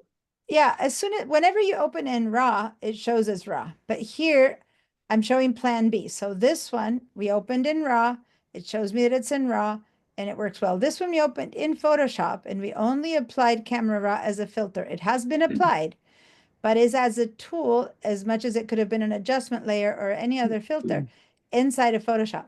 So out here, it doesn't show me that. Of course, if I were to right click and say open in raw, then it would be basically something I'm working in raw. But by using it, the same tool in two different ways, you get two different results in here. There's no way here to see if I adjusted this with an adjustment layer or if I adjusted it with a camera raw. I would have to open it. And in here, I'd go, oh, I used Camera Raw on this one. Okay. So that's all. Just trying to show you the differences. All right. So Thank you. this was, but I could open any of these in Camera Raw. And even if it's a JPEG, if I affected in Camera Raw, I would see the little sliders here telling me that it was modified in Camera Raw. Okay. So let's do this. It's break time. Let's take our break. Oh my God, I'm sorry. I should have my phone with my text turned around because anyway, let's take our break, see if I can come back and give you guys the rest of the class or even a few more minutes. I haven't shown this class the retouching tools, which is a big miss. So I want to give you a little bit of the retouching tools because a lot of what we did with all these masks then has to be kind of fixed, especially all the generative tools where, for example, that brown thing that appeared in the grass for Ed, for example, you can use the retouching tools to get rid of that. So I want to show you that a teensy bit. So that said, Odessa is just joining us and she can't hear us yet. So hi, Odessa. Can you hear me? I don't know if you can hear me yet, Odessa. Just left the room. I want her, yeah, I want her to know that we're going on break, but since she is in here, I'm gonna write in the chat. Okay, so 6:04.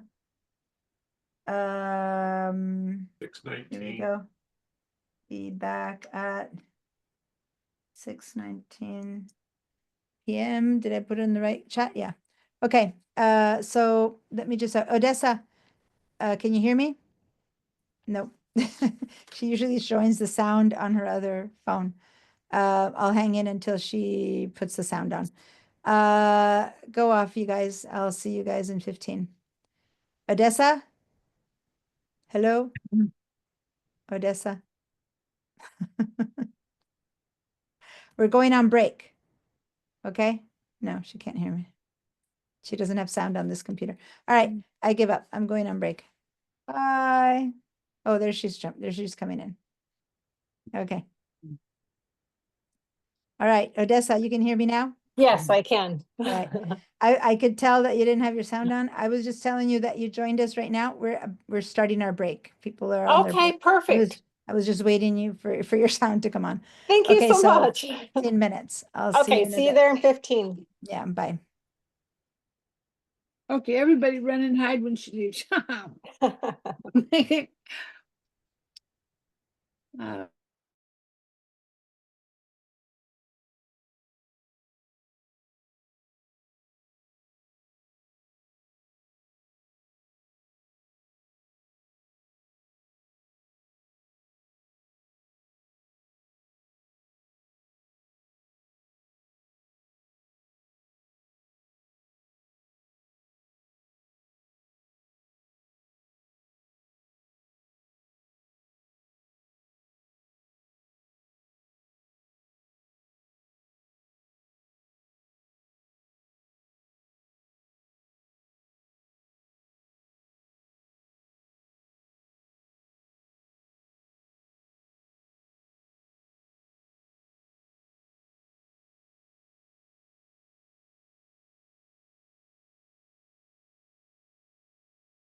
Okay.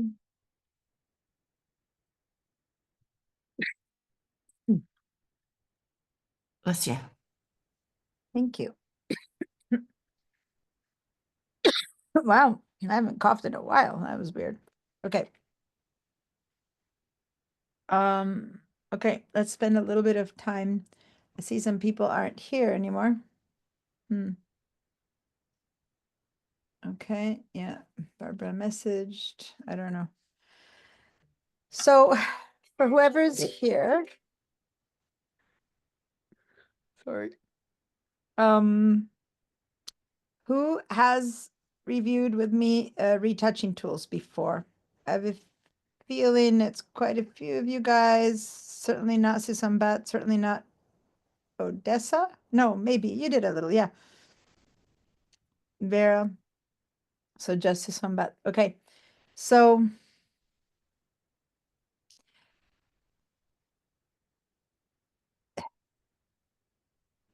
given given that most of you have gone through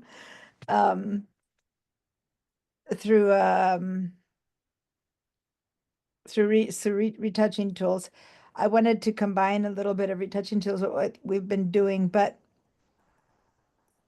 I don't want to do it at a basic level where I'm not functioning too well. Most of you did the basic level, and I can't catch Susambat up really quickly if I start at a higher level. So how about this? Do you guys have any Photoshop question of something you tried or trying to do with an image? I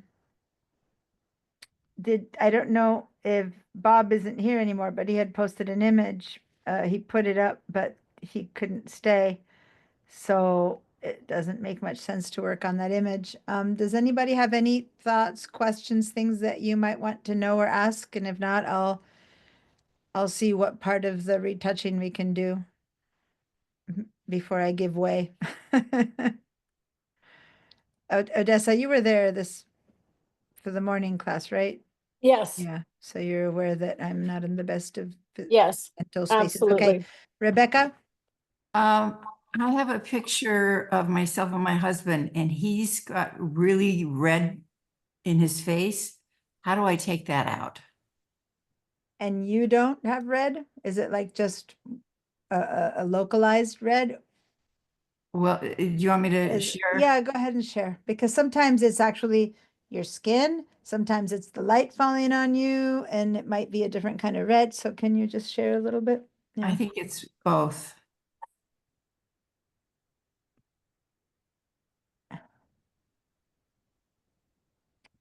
Okay. Yeah, definitely it's a combo here because you obviously still have, look at your chin and, some of your cheeks, they still have, but you have in the bottom part of your face versus he has it on most of the face. So,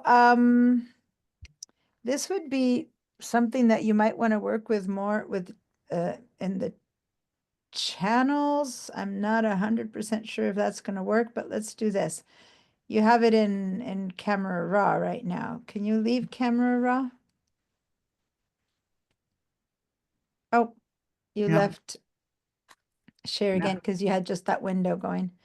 Yeah. I'm gonna Oh, yeah, just no- throw out, I'm gonna just throw out an option and then Okay. maybe Ed has a better idea. But meanwhile, you share again and open it in Photoshop. Yes, Ed?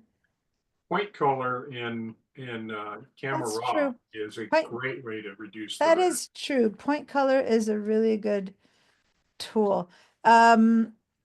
Let me go ahead and first show you what I was gonna show you, and then I'll show you point color. So go ahead and share your screen again. Okay. Um, I put it back in Photoshop. okay. So there's something I have never shown you, which is channels. Let me actually, give me 1 second.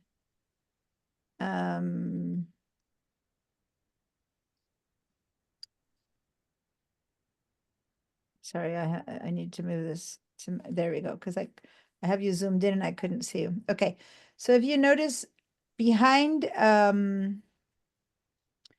behind layers, there's 3 tabs, channels and paths. Can you hear me? Yeah, I'm So go, trying go to to think. your go to your layers. I need to see your mouse. Move over to your layers tab. Go point to the word layers. Where's the Yes. word layers? Oh, up there. Okay, Okay. over there. Yeah. Now to the right, there's the word channels. Okay, click on that. Okay. Now, click on the red one. Actually, yeah.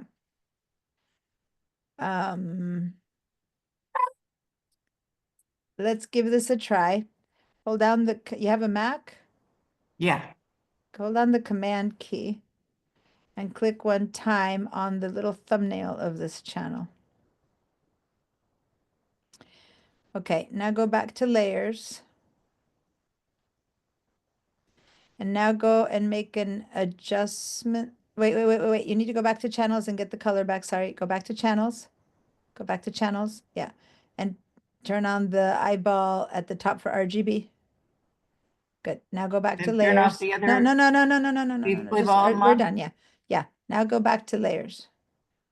Okay. And now go down to the adjustment layers and make, which would be the best?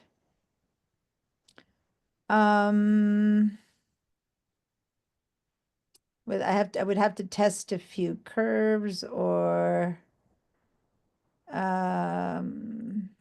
go to color balance. I'm not sure that's the one we need, but go to color balance. Two down, somewhere in the middle, but 4 up, 5 up, 1 more there. Try color balance. But see, the problem with this is that you reduce red and you add another color. I don't want that. I just want to reduce red, but go ahead and move towards the cyan a little bit. And let's see if we're in the right direction. Well, but Okay. I'm all the way over. Yeah, but by the way, right now you're doing it to the whole image, and what we would do is we would mask it to have it only on your cheeks, but I'm just trying to test. Okay, so move a little bit over to the left. Now go to the magenta and green and move it a little bit over to the green. No, and then go down to the yellow and move it around one way or the other. Right, this is affecting everything, and I don't want everything. Okay, that one doesn't do anything. And pluses, midtones. Here's the thing. The mask that you made right now, go move the red one a little bit more over to the cyan so you can see better what's happening. Now go to the turn eyeball on and off on the layer that we did. Color balance wouldn't be the turn eyeball. See how it's taking red off of everywhere? Now turn it on and off. Yeah. Right? The wood got yellow instead of. Yeah. So now, ideally, what happens now, because you picked up all of the red in the image, but the color that's on your husband's cheeks isn't necessarily only red. That's why I didn't know if color balance would work. Because here you don't tone down the red. Here you're turning it more other colors, and that wasn't necessarily the right. But now that you have that mask, right? So turn off the eyeball. Now that you have that mask, click again on the mask that shows black and white, holding down the command key. Hold on. There you go. So now you pick up that mask again, right? So now go try another one. And then what you will end up doing is deleting everything except for his face and maybe part of your chin from it. So let's give it another try with, go to the adjustment layers. No, the channels, it was to make that mask. Now go to the adjustment layers and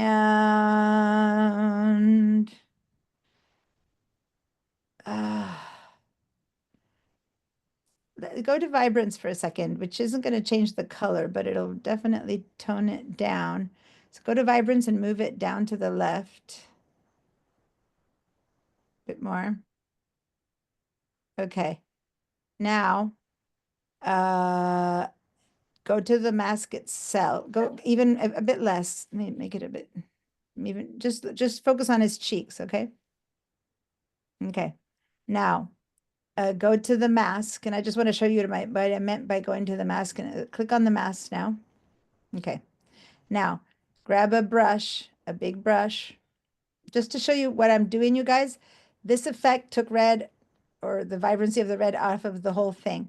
So now you're gonna grab a brush, make it pretty big. I don't see your mouse. You see the There brush? it is. Okay, there it is. And now you're going to paint Tomorrow, white. you'll see lots of sun and can expect a high of I'm gonna mute you, Odessa. Okay. So now go around an area that's more neutral, like the wood or something, and paint on the wood to see if you get back its color back.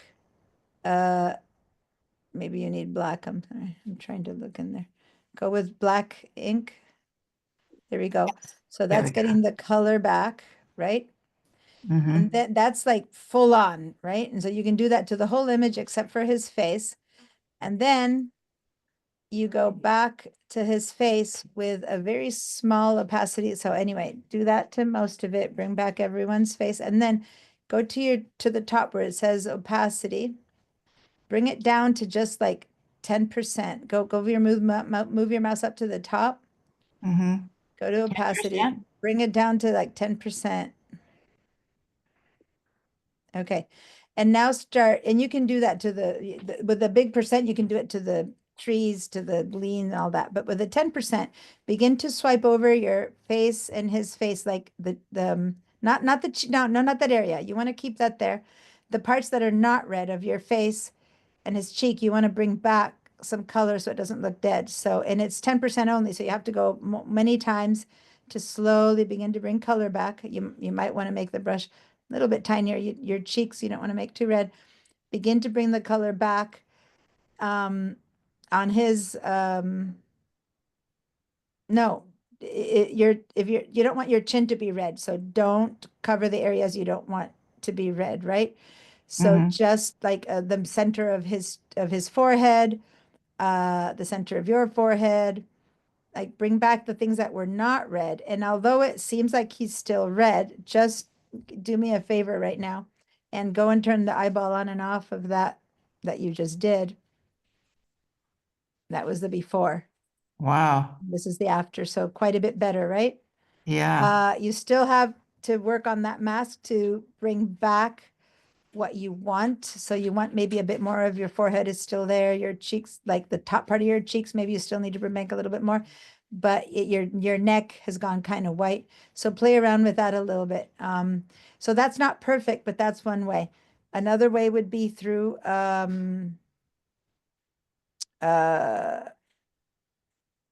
through the camera raw, as Ed Mhm. suggested. So anyway, so that's one way. Go ahead and kind of save it because that was a JPEG. So save it as a layers. Let me just explain what I did with the channels, you guys, so you understand that, if nothing else. Go back to channels and see how there's an RGB, red, green, and blue. And a vibrance If mask. you go ahead and turn the eyeballs of the rest on and off. So go and turn on just the red. When you actually turn off green and, I'm sorry, I'm not seeing green. There it is.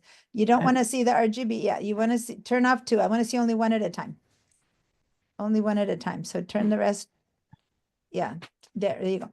Okay, So that's red. if you were to print this, for example, this is light, so it's not printing. Imagine, extrapolate if this were light and it's for inks, right? But if this were light, this is how much red, the white part over there is where you have a lot of red. The black part is Mhm. where you don't have much red, right? So Now, this is red and this is Mhm. red. And yeah, the and wood's red. skin has a lot of red, right? The wood is red, and then the white shirt is white because it's a white shirt and there's no color to it. Now, click on green and turn off red. Now that would be how much green there is in this image. Now turn off green and click on blue. You know, I got to turn something on to turn it off. Yeah. And now that's the blue. So say that you were trying to isolate only one of these three, which is It's what got we a did lot to of the blue red. with the red. So now when I had you isolate the red, when you did a click, go back to the red now and turn that guy off. Well, and the combination of all three is RGB, right? So when you took on the top of one, you see them all at once. Combined, they give you the colors in the image. But when I said is go and click on the red thumbnail, right? Mhm. You don't need to isolate it now anymore. If you have the RGB, click on the red thumbnail with your command key on. This one? Yeah, that's what I had you do before. And That that- which is getting picked up there, that's a selection of the red. You Well, can't look, distinguish there's a it. lot in the plant. Yeah, that's why I told you you still need to go over the plant. You need to bring the red back on the rest, or you basically make it lifeless, right? So, Uh-huh. but right now you could have just gone in and reselected and gotten rid of a selection on anything else. It was easier to just make the mask with everything, but then with the brush, I asked you to go back and bring red back everywhere else, right? And then slowly, just gently begin to take the red back off of, bring the red back onto the face, right?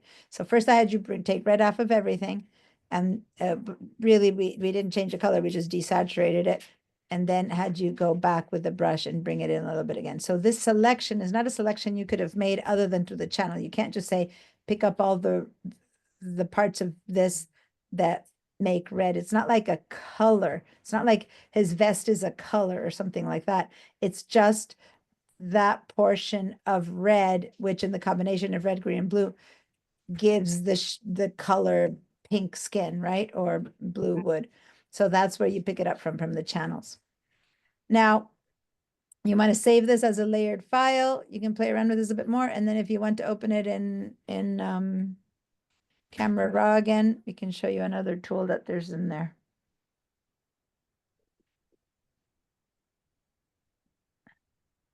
Uh, just call it layer. Yeah, I mean, just the fact that it's going to be, how do you call it? It's going to be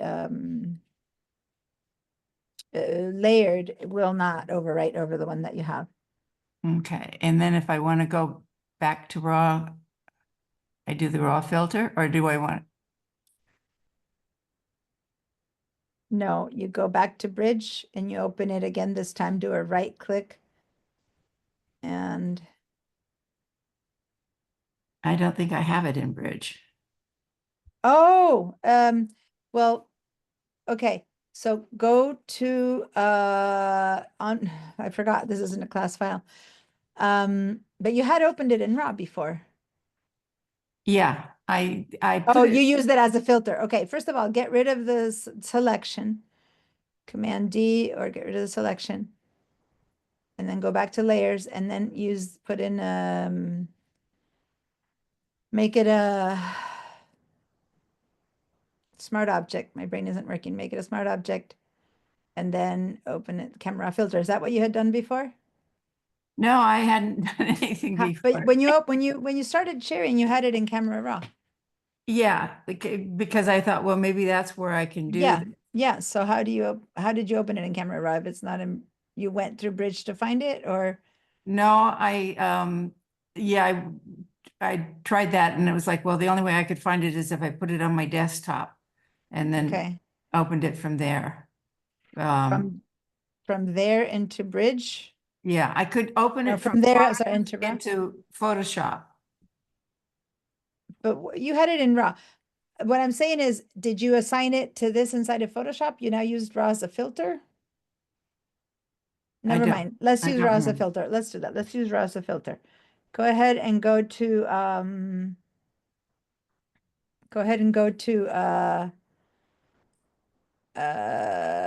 convert for smart filters first at the top.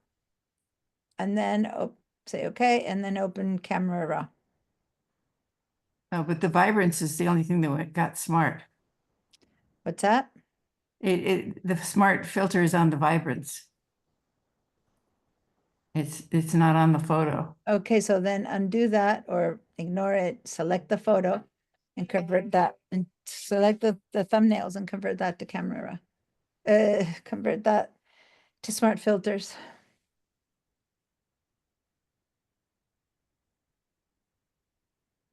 Yeah, There we go. and now say filter camera. Woo! What's that? Yo, that's the fact that you have the clipping mask on, and it's telling you that all those areas are pure black without. But look at, there's something on. Oh, that's your mask. You're gonna have to leave camera raw for a sec, say cancel and turn off your mask. Say cancel. Turn off the mask that we just added, the eyeball. Yeah, What? okay. Oh, wait a minute.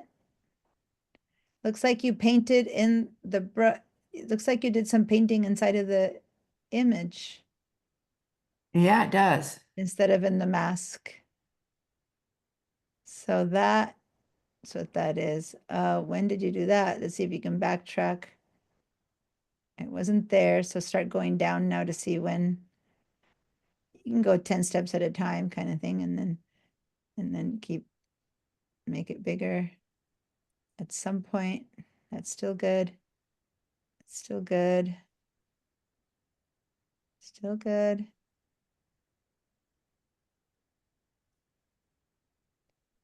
Maybe it was, Keep going. Go every 10, and then you can, instead of 2 or 3, do a bunch, and then there it is. There. Okay, so now start going back one by one. there. So what Huh. is the thing below it where you did it? Go, I can't read It it. Go. says camera raw filter. Oh, so it's when you did the camera off filter that happened. That's so weird. Okay, let's turn off now the eyeball of your mask again. Okay, and there's no selection, right? You did deselect. Okay, now go ahead and open convert for smart filters. And then open camera raw. Okay. Yeah. Okay. All right, so now let's go and add a mask. Go over to the far right side. No, of camera raw, yeah, there. And then go to people. It's reading it. There we go. Go to, yeah, start with your husband. And maybe, yeah, his face. And then say create.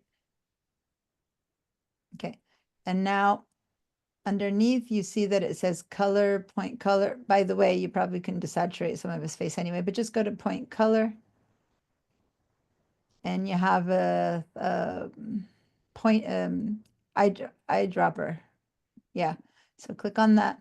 And now click on the reddest part of his cheek. Not the white shine, right? But the real red. Okay. So see how it isolated that color now? Mm-hmm. Now you can go with the sliders or with your hands. You can kind of desaturate that color. Like you can go, Oh, look at that. you can, yeah. Yeah, I can, that's weird, but, Or change the tone if you want or something like that. You can well, just, there you can see where all the red is, right? yeah. But it's kind of It's pinky. in a way yeah, so now you can change, you go up to where the colors are, and you can maybe shift the color around a little bit too. I mean, play around you won't find the right thing that you want to do right now, but you can play around with that. You can change the color completely. You can play with luminance, play with the different sliders until you find something that looks okay. Uh-huh. You also can go down to the range and Oh yeah, below it and go to actually yeah, click on the arrow on the right. yeah, go to, yeah. And Now then you tell it can- how much or how little of that red you want to affect. So if you widen it, it gives a wider range. But if you Like want to be that? more, if you want it to affect only a certain tone, like the nearest to the tone that you asked for, then you get closer to that dot. Like the little dot in the middle of that range, Right there. that's the color you pinpointed with your eyedropper.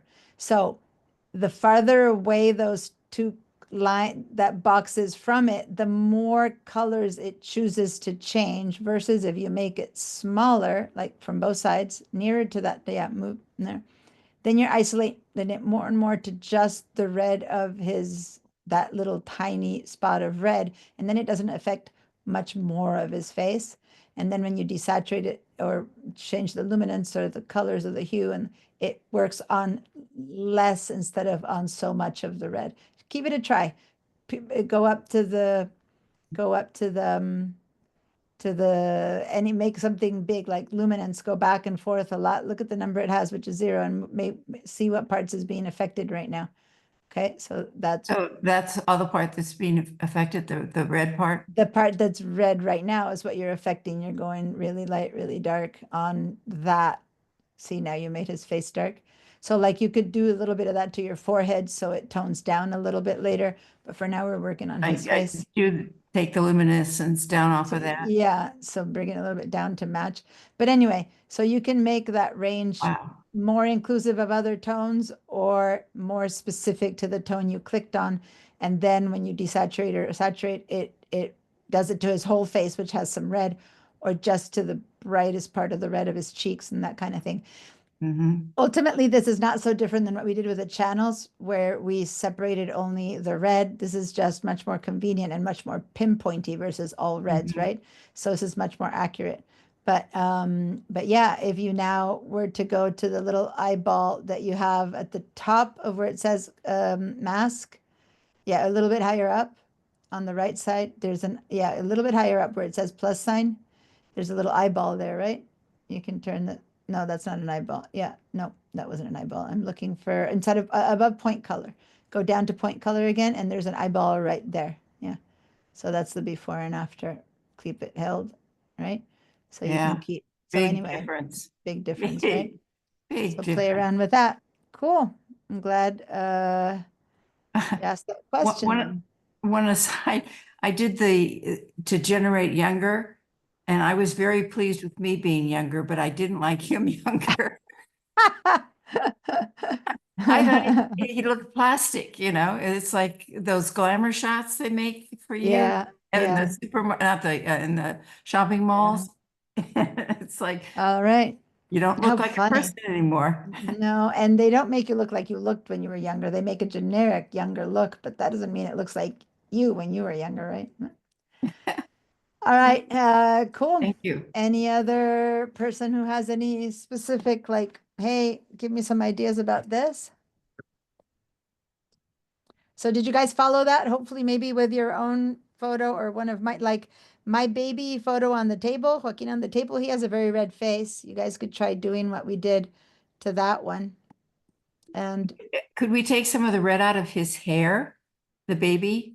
Because it was a reflection from the. yeah, so let me share my screen. Do I have my Zoom up here still? So, and I haven't been asking you to do screenshots, so hopefully you have been doing screenshots. Thank you, Asisi Sambat, you put yours. You guys have been doing good. Thank you. Let me go to Bridge and like right click on this guy and open in Camera Raw, right? And then if we make a mask and we wait until it figures out people, you click on person. There's the hair, right? I mean, the whole thing needs red, but I can do hair and facial skin. But since they have a different amount of red, this has more than that, right?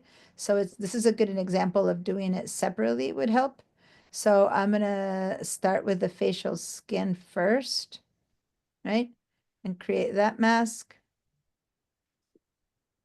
And then I'm gonna head over here to the point color and that-ish area. Although this is brighter red. I don't know, let me go over there. And then over here too, I can darken or lighten or saturate or desaturate or change the hue because sometimes something's too green or red. Or you can just head down here and say, I don't want, so there were 3 ranges, by the way, the hue, the Ah, okay. saturation, and the luminance. So if you kept going further. So in this case, I'm going to see first without changing the range. That's the median range. I'm going to desaturate some of that red. And already I like that much better on his face. I can I think that was fine. I don't think I need to change it too much. The little foot here was red. It's hard sometimes to isolate when you see everything else. The whole image has a bit of red here, which We just went straight to Mhm. his face, but we really should have taken some red out of the whole thing first. But anyway, I'm gonna create a new mask on the hair this time. And so hopefully everyone is opening it up and following this with this baby that everyone has, right, in Bridge. And I'm gonna go, oh, it went gray. Oh, it allowed me to continue, even though it went gray. Will it let me move these? No, it doesn't. Up and start again. I never know what it does or doesn't let me do. So weird. Okay, move this over. And then here we'll go back down again to point color. And this, it's like, I don't want the brown of his hair. I want that's like, if you look at the stuff that's there, which is reddish, is more like on his skin. So I'm going to click over there and see if maybe that. Yeah, and I don't like to, I don't think justice, oh, it's luminous tones. I'm working on the wrong thing. Sorry. There we go. Just taking a lot of that down. And then you can start moving around if you think you need to bring it more red, more yellow, more green. But in my case, I think that just desaturating it helped. I think I might need to widen the range in this one because there were some other tones there. Do I want to make it lighter or darker? A little bit lighter, that helps. And there we go. So yeah, so this is the before and after, before and after. And that looks red. It looks like the mask. No, that's the red that the hair had. Okay. This But it before and doesn't look after. like it was painted on. Yeah. And maybe I went a little bit too light. There you go. So then when I see, go back to the luminance tones, there's what I have. And right here is it's interesting because it doesn't, this is not, I didn't touch the light or the, oh, because I had done that the other day. I had touched the light and the color the other day. So those were the two, those were the things that were fixed before. All right.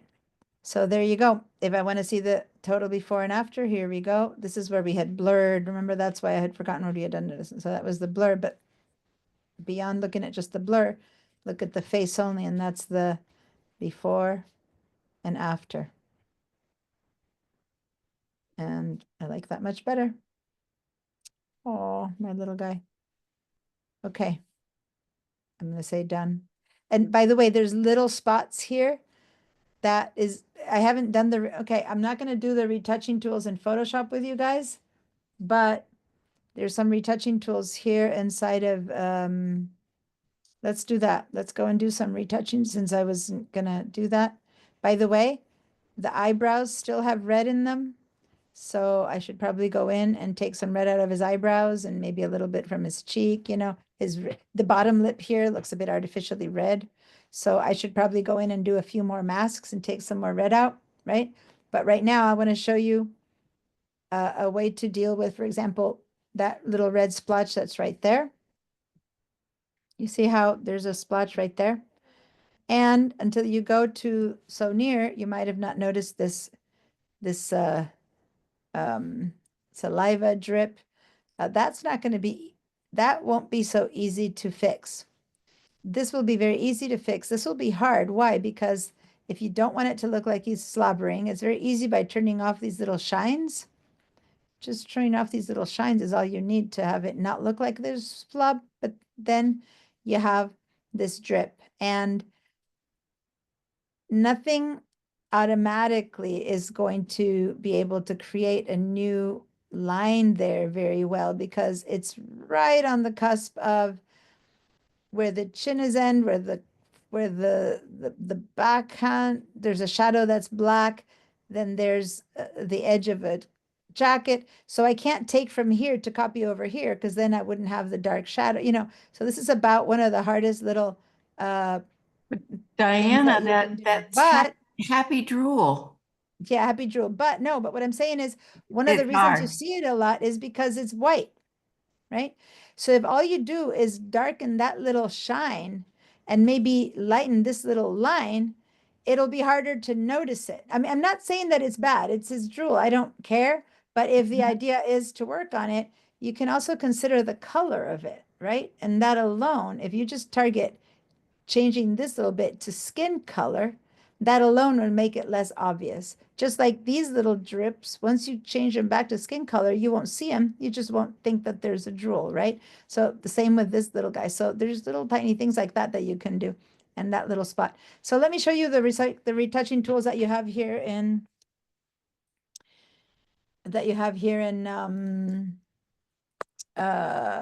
Camera Raw. Which, by the way, hi Robert. How are you? Can you remind me your last name? I want to add it to the naming. Hello. Yeah. Good. I'm Wilson. Robert Wilson. Wilson. Yeah. Okay. So we emailed here and there, but I haven't seen you. And unfortunately, today's our last class. So yeah. But that's okay. I can't go back. It's not only that class, but it's towards the end of the class. So I'm just gonna keep working here and just watch a little bit. And then I will be Thank you. teaching this class again in the spring, 2 versions of it, 3 versions of Photoshop I teach in the spring. I do 2 Photoshops and then I do Photoshop for the web. So you guys can keep. Anyway, so let's head over here to the retouching tools at the top, right above where we had the masks. You can click on this little kind of eraser type of shape and you click on that. And then our retouching tools in RAW, there's the remove, the heal, and the clone. There's 3 kinds, okay? So the heal is similar to the spot healing tool, if you all remembered it at all. The clone is when you want to have 2 of the same thing, which we don't need here right now, I don't think. And then this is the remove tool. That is the newer using artificial intelligence tool. So I'm going to go over here, and if I just want to target the little redness that's above his skin, I'm going to make it a little bit bigger than that and then just kind of click in that area and let go. And let me just get a little bit bigger. And there you go. See how that redness disappeared? Is that working for you guys? Are you all following along with the same image? I'm going to make it much smaller here. And I'm going to just drag across this little line that had like a little scratch. And I'm going to go over here and maybe just do a little bit of that, and it's equalizing it. So not saying that you need to do all of this to a poor baby who's perfectly fine the way he is, but I'm just showing you like little blemishes. If this were a professional portrait that I took of a baby where the parents want this to be on the wall, they probably would want him to look like he's not all scruffy, which in this case he was. I'm not getting a yes or a no. Are you guys following it? Are you here? Yes. Yes. AI settings need review. Updated AI settings. I'm not going to do it right now, but that just appeared. I'm going to do it after, but I haven't seen that before. So, but I'm not going to do it in the middle of the class. Right. So I'm going to zoom in a little bit more. Vera, Odessa, Sisambat. No one said yes.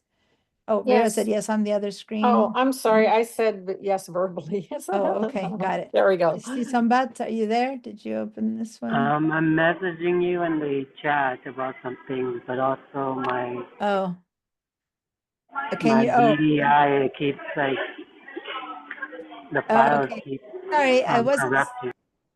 Thank you. I wasn't seeing the chat, and I'm sorry. Oh, what a beautiful photo, Rebecca. Yeah. Can you pick the red of the cheeks? Okay, Vera mask, incredible. Rid of the duelist tool. Okay, clearing blemishes. So yeah, clearing blemishes you can do. The red with this tool, the remove tool, no. You can't necessarily remove the red, but it looks around and tries to match the rest of the skin. So in a way, I cleared the red here, but it wouldn't have worked for the hair red, or even for this that I still think we need to tone down a bit more red. But it will work, and I'm going to make it as tiny as I can. Each time I do a little tiny dot, it'll take care of those little shines that I have there that look like drool. And maybe that little spot inside the tongue, and maybe even that little guy right there, right? I mean, after a while, you end up taking all the light out of a photo if you be more if you're not careful. But that helps it look less wet. And then I'm going to keep moving up. And then this one, I don't know what remove will do, so I'm going to give it a try, but I highly doubt, but I don't know, since it's the new artificial intelligence one, maybe it'll read what's around and it'll know what to do. No, it got kind of blurry. It did disappear, but it made a big blur. Maybe if I just be a little bit more circumspect to that. Nope. Hmm. I think I'm gonna, that one wasn't so bad. Let me try that one again. I'm gonna do like that.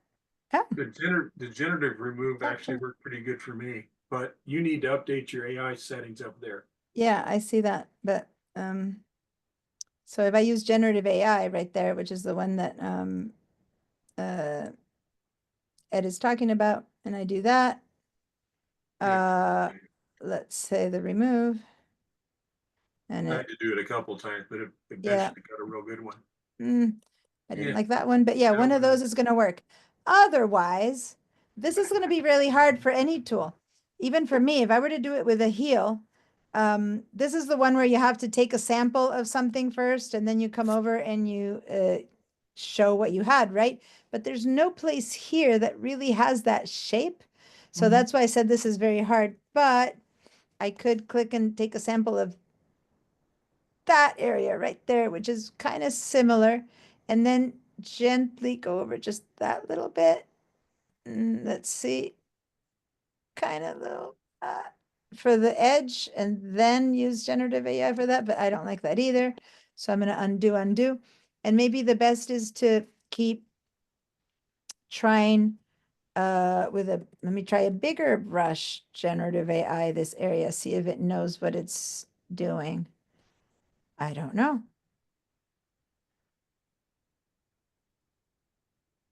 Ah, that looks great. That worked. So I just had to give it a bit more information, right?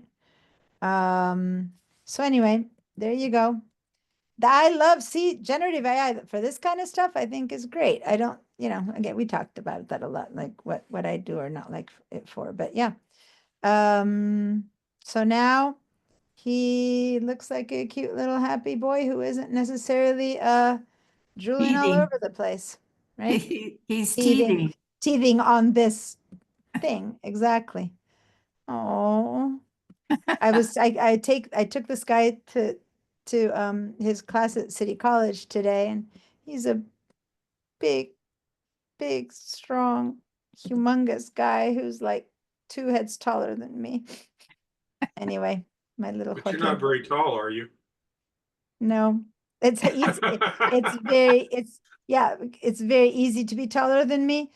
My kids passed me, I don't know, at this point, how many years ago, but yeah, it's very easy to be taller than me. But anyway, this is the before and after, and let me actually, the only thing I don't like is if I open this one again, let me open it again, is I don't know that it includes when I do that. Yeah, it does. So this is how we started with this image, and this is where we ended. Thank you. Now, I would still work it in here. If I were to work it, I would still work it more. I would give it a little vignette, focus a little bit more on this. The uptick, no, where's the vignette? Sorry. Would you line the baby's foot too in the photo? Would I do what? What did you say about the baby's feet? I'm sorry. Red on the baby's feet. Yeah. Yeah, but see, this red on the baby's feet, this won't be recognized. Well, I don't think the people will recognize that that's his skin, will it? What about the mask?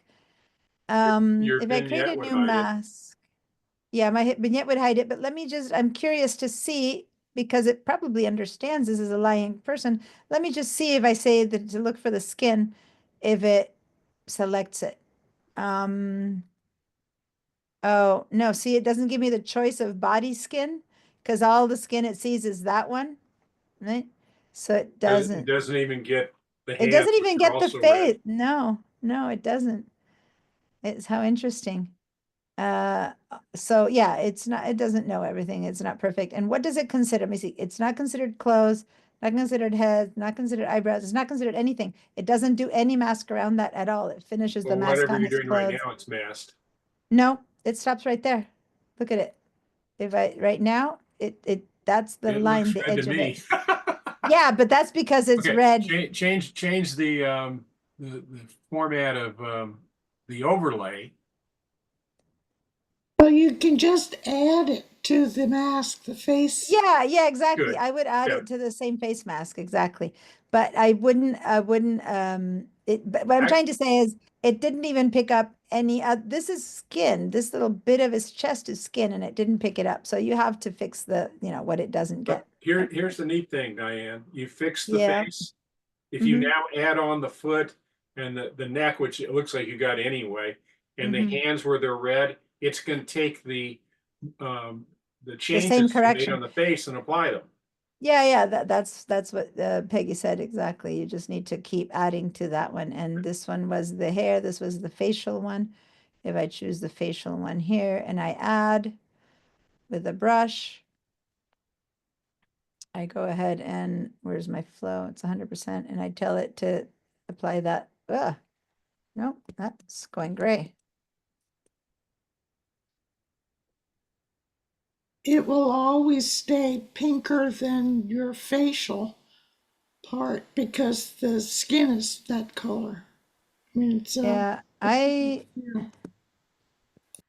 I just did undo. There we go.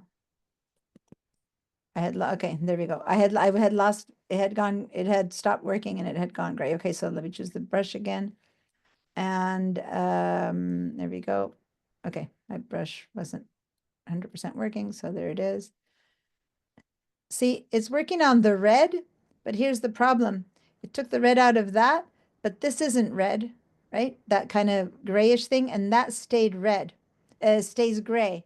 So it's kind of weird. You can't tell it because of that brush there. Let me choose a different, I'm going to choose the person one so that I don't see. See what happened here? This stopped being red, but this got accentuated now because with the red gone, you see this gray mark here, which bugs me, but in the end, it's probably the edge of his, it bugs me because I'm looking at it. I don't know if it's not, it wouldn't have, but if it bugs me too much, I can go and lighten that, but that would have to be a different mask because it's not, that's not going to go away with red, right? It would go away with the lightning one. But now, yeah, I'm going to go to the person one again and add another brush and maybe add it a little bit here around the area of his hands, just a little bit. I don't need to go too deep in, but there you go. That seems to work. All right. That's before the masks and after the masks. This little eyeball here, turning all the masks on and off. Before and after. And there you go. Cool. But back to the other tools. And I was looking for my vignette. Go to the effects and let's add a bit of a vignette and go to the left side very gently. But if I want to change the size, the shape, or the feathering of it, I can remember this right side triangle opens more options for each one of these tools. If you have a right triangle, there's more options, right? This is like the big adjustment. But if you want more details to it, you go to the right triangle. And then when you start giving it let me go really exaggerated. I'm going to go really, and the white one is easier to see. I'm going to go really white. And then over here, you can see that you can change the feathering to make it sharper or softer, right? Or you can change the roundness to make it more round or more square. You can go over here and make it pretty much square. Then you can make it, the midpoint of it change. So if I make the midpoint really tight, then the feathering is happening right there. See what I mean? So you can play with these a lot until you find the place that you want. And when you found the place that you want, in this case, I'm going to go back and I want my, my vignette to be towards the dark. I want to not have it be so intrusive. And so once I find the one that I want, which is darker, maybe I make it really dark and then I look at it and see, well, I don't want it here and there. And so then I play around with a midpoint and I kind of want it to hide this portion. Let me move this out a little bit. But I don't want it to look too fake. This could look like there's an umbrella coming in or something, but this is looking pretty dark. I made it really extreme, right? But the most important is the shape. You look around, see what you like. Do you want it more or less feathered, more or less softer? And when you find, because if I go too feathered, it's going to start darkening his body. So you got to be careful with that. And then I'll go back to the tone that I want, which is basically just a tad. And there you go. Now I can, there you go. Now you might or not be able to tell that there's a vignette. There's the before and after. And it's not it looks like it's the whole thing is a bit darker, but if you really look, just keep your eyes on the baby. It's not there, but it toned down a little bit some of the shine over here that was drawing my eyes away. You can then do something about this shine. I could probably generative AI this little shine away because right by his eyes, I don't like it. I would lighten his eyes a little bit. So let's do that. Let's go back to create a new mask of people and lighten his eyes a little bit, iris and pupil. And sclera, I'm going to lighten the whole thing a little bit. Okay, I'm going to create that. And then that probably just needs just a little tiny bit of lighting. Let me go to 100%. Maybe go to 100% to see those eyes. And that's more realistic because this looked like he had black eyes. He doesn't. That's about it. It's not, he doesn't have light eyes, but he doesn't have black eyes, and the white was so light. So that's much better. Anyway, as you can see, there's a lot you can do. And when you're totally done, go back to fit in screen if you think you like it. I'm going to see if I can remove this with generative AI. Now that I said it, I want to try it. So I'm going to, oh, how funny. You know that bright light that I didn't like here? That's because the blur was so big. I think I had done big blur and small blur as my samples. So when I went to this, it only acts on what's there. So I have no idea it'll know what to do if I try to get rid of this and then how the blur will handle it. But I'm going to check it out and see. What will it do? I don't even know if it knows what it is. There, it just kind of added, I don't know, like look another leg or something. The whole point I'm showing is because when I leave that tool, now that blur mask blurs this in a way that doesn't shine so much, and it doesn't matter what it was, right?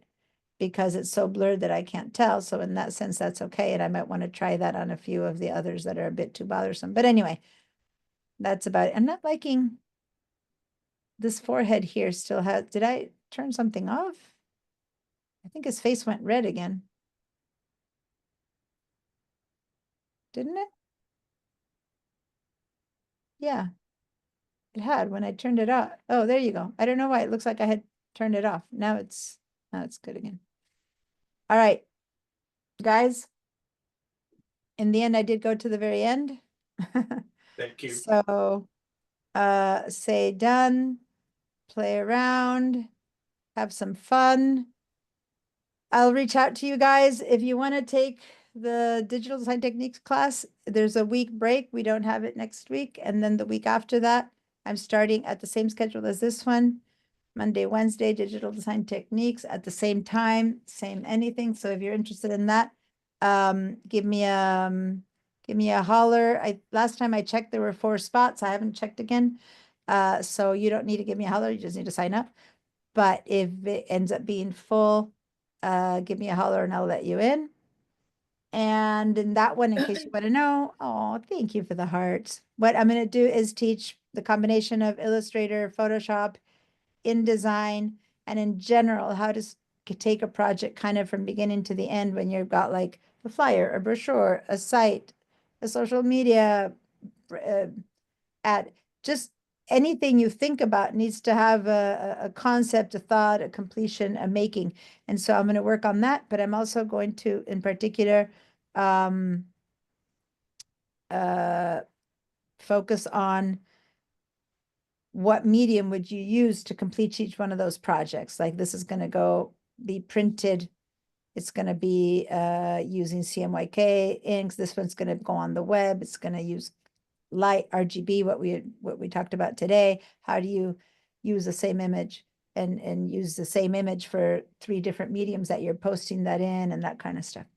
How to prepare a file to send it to print. So anyway, it's a combination of all 3. And then the Illustrator class continues on Fridays. I've been working on that one. We're on for quite a weekend, a while in, but that one keeps going for like 4 more classes. If anyone wants to join a little bit for that one, you're welcome Deanna, to. is your Photoshop for web already on the schedule? It's on for spring, yeah. You Photoshop know, for when, web. what day? Yeah, let me share the screen.